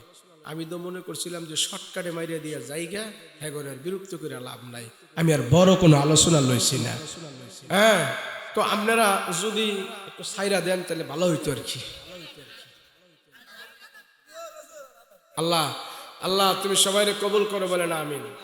তাহলে আমার সাথে একটা ওয়াদা দিতে হইব। ওয়াদা কি জানেননি? আজকাল থেকে এই ফাড়া মহল্লা সহজ একটা, আবার করেন না হুজুর অজু মজু করালাম করে শীতের মধ্যে, অজু আপনার মন মতো আপনার করেন। সহজ একটা আমল আমি বলি, সেটা হইলো আজকাল থেকে আপনার এলাকার প্রত্যেক দিন 10 থেকে 20 জন লোককে আপনি সালাম দিবেন। পারবেন না এটা? সালাম দিলে কি অজু লাগবো? সালাম দিলে কি টাকা লাগবো? যে এলাকার ভিতরে বেশি বেশি সালাম প্রচলন হবে, যে এলাকার মানুষেরা একে অপরকে সালাম বিনিময় করবে, আল্লাহ সে এলাকার ভিতরে স্পেশাল ভাবে রহমত বরকত দান করবে। অহংকার দূর করে দিব। কি দূর করে দিব? অহংকার দূর করে দিব। দিলটারে আল্লাহ বড় বানাইয়া দিব। আল্লাহ সব কাজে বরকত দান করব। কথা, জবানে, অন্তরে সব দিক থেকে আল্লাহ রহম দান করবে। বেশি বেশি যদি সালাম দান করে, বলেন আসসালামু আলাইকুম রাহমাতুল্লাহ, আসসালামু আলাইকুম রাহমাতুল্লাহ। সালাম দিবেন তো ইনশাআল্লাহ। আর আরেকটা ওয়াদা আমার সাথে করতে হইব, আপনারা কেউ নেশা পান করবেন না। নেশা বলেন কি বুঝেন? মদ খাইয়েন না। মধুরটি আছে নি, এটা করেন না। আর বিড়ি খাওয়াটা আপনাদের এখতিয়ারে ছাইরা দিলাম, ফাললে এটা বন্ধ করে লাইয়েন। কথা বলেন ঠিক না? বিড়ি খাইয়েন না, কোনো লাভ নাই। কি নাই? কোনো লাভ নাই। সারা বিড়ি খাইতে খাইতে কলজা কালা করে লাইছে, কোনো লাভ নাই। হ্যাঁ, বিড়ি খাওয়ার ভিতরে আমি দেখি না কোনো ফায়দা। ফায়দা আছে? কথা কেনা ফায়দা আছে? এমনও লোক এখানে আছে, আমি জানি না আছে কিনা নাই, প্রত্যেকদিন 1 প্যাকেট বেনসন খায়। আছে না? না, 1 প্যাকেট বেনসন লাগিয়ে এমনও লোক এখানে আছে। 1 প্যাকেট বেনসনের দাম কত? হ্যাঁ, 350। যাক মাশাআল্লাহ, পাওয়া গেছে একজন। আমি ফুলপুর আছে না, ফুলপুর এক মাহফিলে কইছিলাম 1 প্যাকেট বেনসনের দাম কত। এক মুরব্বীকে আপনি কইলেন, আমি কইয়া লাইতাম। তো আপনাকে এখানে কইতে পারছেন, মাশাআল্লাহ। দেখেন, বিড়ি খাইলে, সিগারেট খাইলে আমি দেখি না কোনো উপকার বাহ্যিক ভাবে, তবে কিছু উপকার আছে। কমু সিগারেট বিড়ি খাইলে উপকার আছে। কইতাম 1 নাম্বার উপকার হইল শেষ বয়সে আপনার খুল্লুর কাশতে হইব। 2 নম্বর উপকার হইল আপনার ঠোঁটগুলো কালা হইব। 3 নম্বর উপকার হইল আপনার বিড়ির গন্ধের ঠেলায় ফিরিস্তারা কাছে আইতো না। কথা কোন ঠিক কিনা? উপকার বিড়ি সিগারেট খেলে উপকার হইল বুড়ায় রাত্রে খুল্লুর কাশে সুরায় ঘরের আশেপাশে দাইয়া ঘুরে, না মুরব্বী এখনো ঘুমাইছে না, ঘরে যাওয়া যাইব না। তো বিড়ি খাইলে এতটুকু উপকার আছে। কথা বলেন ঠিক কিনা? যে মানুষটা বিড়িতে অভ্যস্ত, সিগারেটে অভ্যস্ত, একটার পর একটা ধরায়, একটার পর একটা খায়, সে যদি অবস্থায় মারা যায় তাহলে ফেরেশতারা আল্লাহর কাছে বলবে, আল্লাহ আপনার বান্দায় বিড়ি খাওয়া অবস্থায় মারা গেছে। কথা বলেন ঠিক কিনা? ছেলে মেয়ে আপনার পরম থেকে আপনার গা থেকে যে জামা কাপড় খুলবে, এই জামা কাপড় খোলার ভিতরে ওই আপনার পকেটের ভিতরে দেখা যাবে এক প্যাকেট বিড়ি পাওয়া গেছে, এক প্যাকেট সিগারেট পাওয়া গেছে, একটা পেট্রোল ম্যাচ পাওয়া গেছে। ফেরেশতারা আল্লাহর কাছে এগুলো নিয়ে হাজির করবে, আল্লাহ আপনার বান্দার মরার টাইমে আপনার বান্দার পকেটে এগুলি পাওয়া গেছে। কথা বলেন ঠিক? তো আমার মরণ যদি এই নেশার অবস্থায় হয়, বিড়ি সিগারেটের অবস্থায় হয়, একটার পর একটা খাচ্ছি, আর এই অবস্থায় যদি আমার মৃত্যু হয়, তাহলে আমার মরণ তো ভালো হলো না। সেই হিসাবে দেখা যায় বিড়ি খানেওয়ালা, সিগারেট পান করেনেওয়ালা, তার মরণও ভালো অবস্থায় হয় না। কথা বলেন ঠিক কিনা? যদি আমার মরণ হয় এমন অবস্থায়, ফেরেশতারা আল্লাহর দরবারে হাজির করলেন, আল্লাহ আপনার বান্দাকে যখন মৃত্যুর পরে তার গা থেকে পাঞ্জাবি পায়জামা এগুলি সব খুলে ফেলেছে, তার সন্তানেরা পকেটের ভেতরে চেক করে নবীর সুন্নত টুপি পাইল, মেসওয়াক পাইল, তাসবিহ সরা পেয়েছে। আপনার বান্দার মৃত্যুর সময় আমরা তার পকেট থেকে তাসবিহ বের করেছে, টুপি বের করেছে, রুমাল বের করেছে, মেসওয়াক বের করেছে। ফেরেশতারা আল্লাহর কাছে যায় এগুলি হাজিরা দিবে, পেশ করবে। আপনার বান্দার মৃত্যুর সময় তার পকেটে আমরা মেসওয়াক পেয়েছি, টুপি পেয়েছি, আতর পেয়েছি। আপনার বান্দার পকেট থেকে আমরা তাসবিহ সরা পেয়েছি। আল্লাহর দরবারে যখন এগুলি পেশ করা হবে, ফেরেশতারা বলবে আপনার বান্দার মৃত্যু রাসূলের সুন্নাত নিয়ে মৃত্যুবরণ করেছে, আমরা ফেরেশতারা সাক্ষী দিতেছি। আল্লাহর নবী রাহমাতুল লিল আলামিন বলে, উম্মত তুমি মৃত্যুর জন্য সব সময় প্রস্তুত থেকো, এমন অবস্থায় যেন তোমার মরণ হয়। তোমার মৃত্যু যেন ঈমানি মৃত্যু হয়, তোমার মৃত্যু যেন ঈমানি মরণ হয়, তোমার মৃত্যু যেন আল্লাহ পাকের রাজি সন্তুষ্ট অনুযায়ী যেন তোমার মরণ হয়। এ মুমিন, তুমি বেঈমান অবস্থায় মৃত্যুবরণ করিও না। আল্লাহর কাছে বারবার তুমি দোয়া করবা, আল্লাহুম্মা শাহাদাতান ফি সাবিলিল্লাহ। ওগো আল্লাহ, আমার মরণ তুমি শাহাদাতের মরণ দিও, আমার মরণ তুমি ঈমানি মরণ দিও। বেঈমানি মরণ আমাকে দিও না, জাহান্নামী মরণ আমাকে দিও না, মুনাফিকি মরণ আমাকে দিও না। আল্লাহ হারাম অবস্থায় আমার মরণ দিও না, গুনাহ অবস্থায় আমার মরণ দিও না, ঈমানি অবস্থায় তুমি আমার মরণ দিও। তাহাজ্জুদের নামাজের সাজদায় মরণ দিও, শুক্রবারে আমাদের মরণ দিও, রমজান মাসে আমাদের মরণ দিও, কোরআন তেলাওয়াত অবস্থায় আমাদের মরণ দিও। নেক কাজ করনেওয়ালা অবস্থায় যদি আমি মৃত্যুবরণ করি, ইবাদত অবস্থায় যদি আমার মৃত্যুটা হয়, এই মৃত্যুটা নির্ঘাত আল্লাহর দরবারে কবুল হয়ে গেছে। আমার মরণ যদি ভালো অবস্থায় হয়, ওই ভালো অবস্থাটা আল্লাহর দরবারে সাক্ষী দিবে আপনার বান্দা নামাজের সাজদা অবস্থায় মারা গেছে, ভালো কাজের ভিতরে মারা গেছে। সেই জন্য বোঝা যায় আল্লাহর দরবারে আমি একজন ভালো মানুষ হয়ে হাজিরা দিতে পারবো।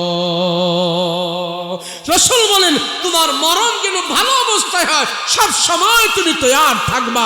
নবীজি নিজে দোয়া করতেন, আল্লাহুম্মা শাহাদাতান ফি সাবিলিল্লাহ। আল্লাহ তুমি আমাদেরকে শাহাদাতের মরণ দিও, তুমি আমাকে শাহাদাতের মরণ দিও। আমি নরমাল মরণ চাই না, স্বাভাবিক মরণ চাই না, তোমার কাছে আমি শাহাদাতের মরণ চাই। নবীজি কথা বলতে, আমার আপনার মরণটা কোন অবস্থায় হবে আমি আপনি নিজে বুঝতে পারবো। আপনার মরণ এখন হইলে ঈমানি মরণ হবে, ঈমানের পরিবেশে আছেন। হযরত উসমান গনি রাদিয়াল্লাহু আনহু যেদিন দুনিয়ার জমিন থেকে বিদায় হয়ে যাবে, শত্রুরা চতুর্দিক দিয়ে ওসমান গনিকে ঘেরাও করে ফেলল। ওসমান গনি বুঝে ফেলছে দুনিয়াতে আর আমি বেশি দিন থাকবো না, শত্রুরা আমাকে তারা এখন মৃত্যুবরণ করে দিবে, তারা আমাকে এখন দুনিয়ার জমিন থেকে বিদায় করে দিবে। হযরত ওসমান রাদিয়াল্লাহু আনহু কোরআন তেলাওয়াত করতেছে আর চতুর্দিক থেকে শত্রুরা ঘেরাও করে ফেলেছে। ওসমান বুঝতে পেরেছে এখন ওসমানকে তারা তীর বর্ষা মেরে দুনিয়ার জমিন থেকে বিদায় করে দেবে, কিন্তু ওসমান প্রতিদিন কোরআন তেলাওয়াত করত। হযরত ওসমান এখন কোরআন তেলাওয়াতের ভিতরে আছে আর মনের ভিতরে কোনো দুঃখ নাই, কোনো আফসোস নাই। ওগো আল্লাহ, প্রতিদিন যে কোরআন তেলাওয়াত করি আমি এখন কোরআন তেলাওয়াতের ভিতরে আছি, যদি তারা আমাকে এখন মৃত্যুবরণ করে দেয়, তারা যদি আমার উপর এখন নির্যাতন চালায় দেয়, কোনো অসুবিধা নাই। আমি প্রতিদিনের কোরআন তেলাওয়াতের মতো আমলের ভিতরে এখন আমি লিপ্ত হয়ে আছি। এই অবস্থায় যদি আমার মরণ হয় আমার কোনো দুঃখ নাই, কোনো দুঃখ নাই। হযরত ওসমান গনি রাদিয়াল্লাহু আনহুর চতুর্পাশে তীর বর্ষা বল্লম নিয়ে শত্রুরা দাঁড়ায় আছে। ওসমান গনি আল্লাহর সাথে কথা বলতেছে, কোরআন তেলাওয়াত করতেছে।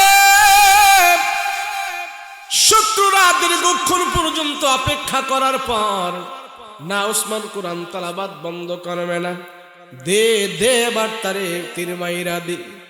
দূর থেকে ওসমানকে এইভাবে তীর মারা হইল আর ওসমান কোরআন তেলাওয়াত করতেছে। নবীর সাহাবী ওসমান জিন্নুরাইন ওসমান রাদিয়াল্লাহু আনহু কোরআন তেলাওয়াত করতেছে।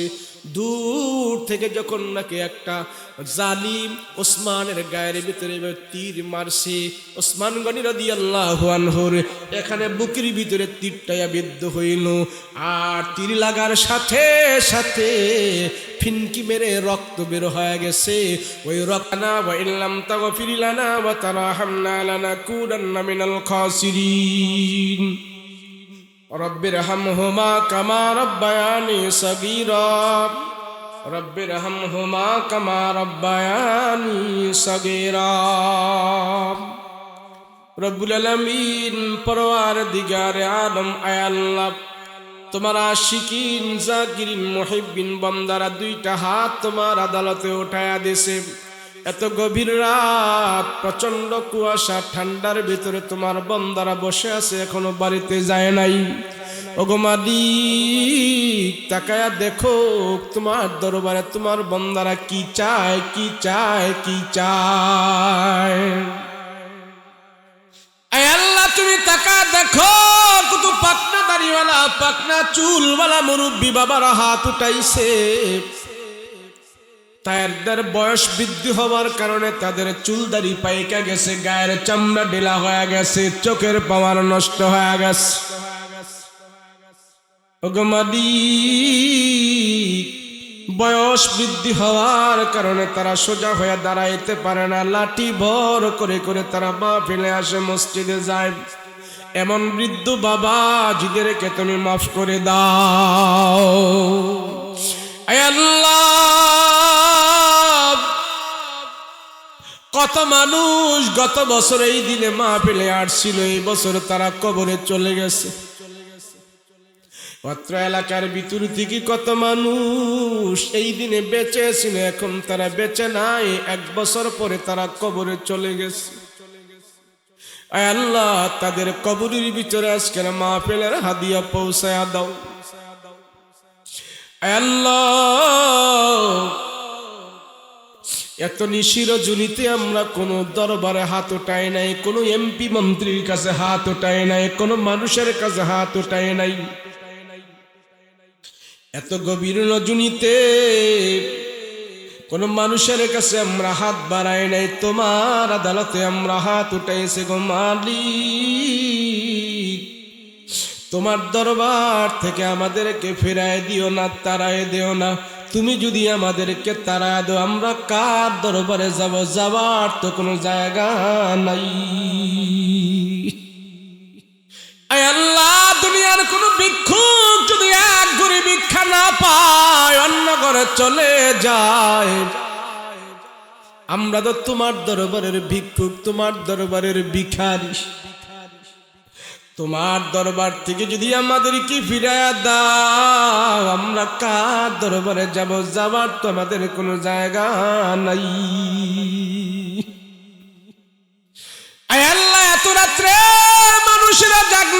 না। রাত্র যত গভীর হয় দুনিয়ার মানুষের দরজা জানালা বাসা বাড়ি গেট সব বন্ধ হয়ে যায়। মালিক তোমার রহমতের দরজা কিন্তু বন্ধ হয় না, বন্ধ হয় না। ক্ষমার দরজা বন্ধ হয় না, বন্ধ হয় না। আরে মালিক,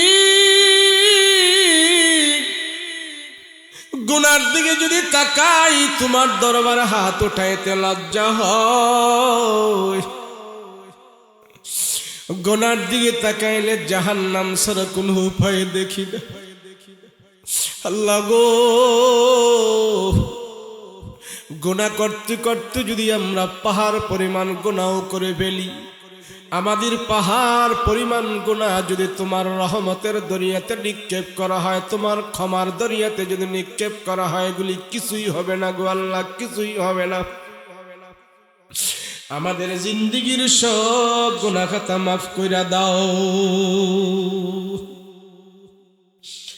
আল্লাহ। গভীর রাত, রুটঘাট গুলো ফাঁকা হয়ে গেছে, দোকানপাট মার্কেট বন্ধ হয়ে গেছে, অফিস আদালত বন্ধ হয়ে গেছে।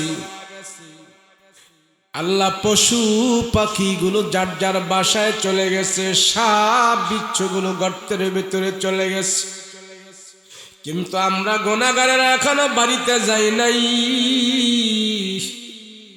গুনার বোঝা মাথায় নিয়ে তোমার দরবারে আমরা হাত উঠায় আসি। আমাদের জিন্দেগীর সব গুনাহ খাতা মাফ কইরা দাও আয় আল্লাহ। মজলিসের ভিতরে অনেকের মা নাই, বাবা নাই, ভাই নাই, বোন নাই, আত্মীয় স্বজন, পাড়া প্রতিবেশী অন্ধকার কবরে চলে গেছে। আয় আল্লাহ, এমন সন্তান এখানে আছে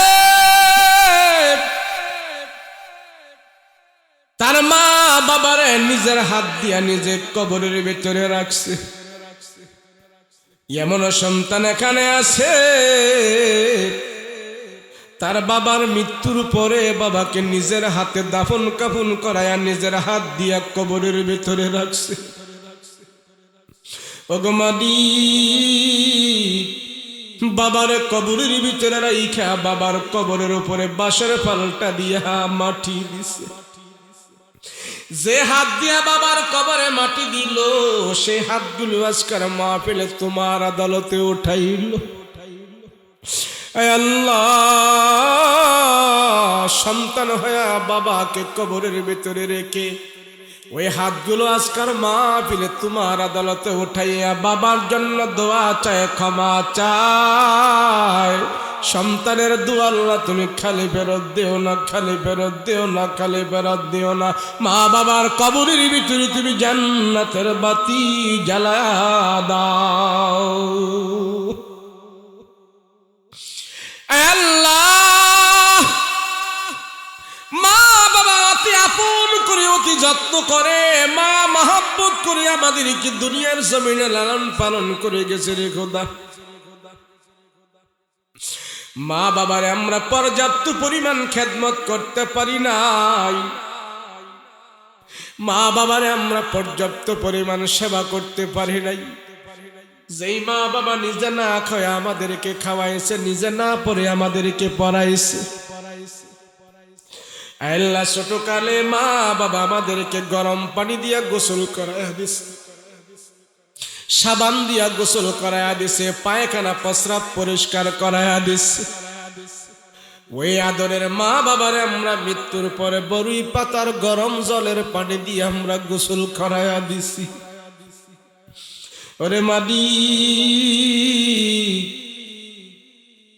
ঈদের দিন আসলে বাবা আমাদেরকে নতুন জামা পরাইয়া ঈদের আনন্দ করাইতো, আর বাবার গায়ে মাঝে মাঝে পুরান জামা দেখা যাইতো। ওই বাবার মৃত্যুর পরে আমরা কাফনের জামা পরায়া বাবারে বিদায় করে দিছি।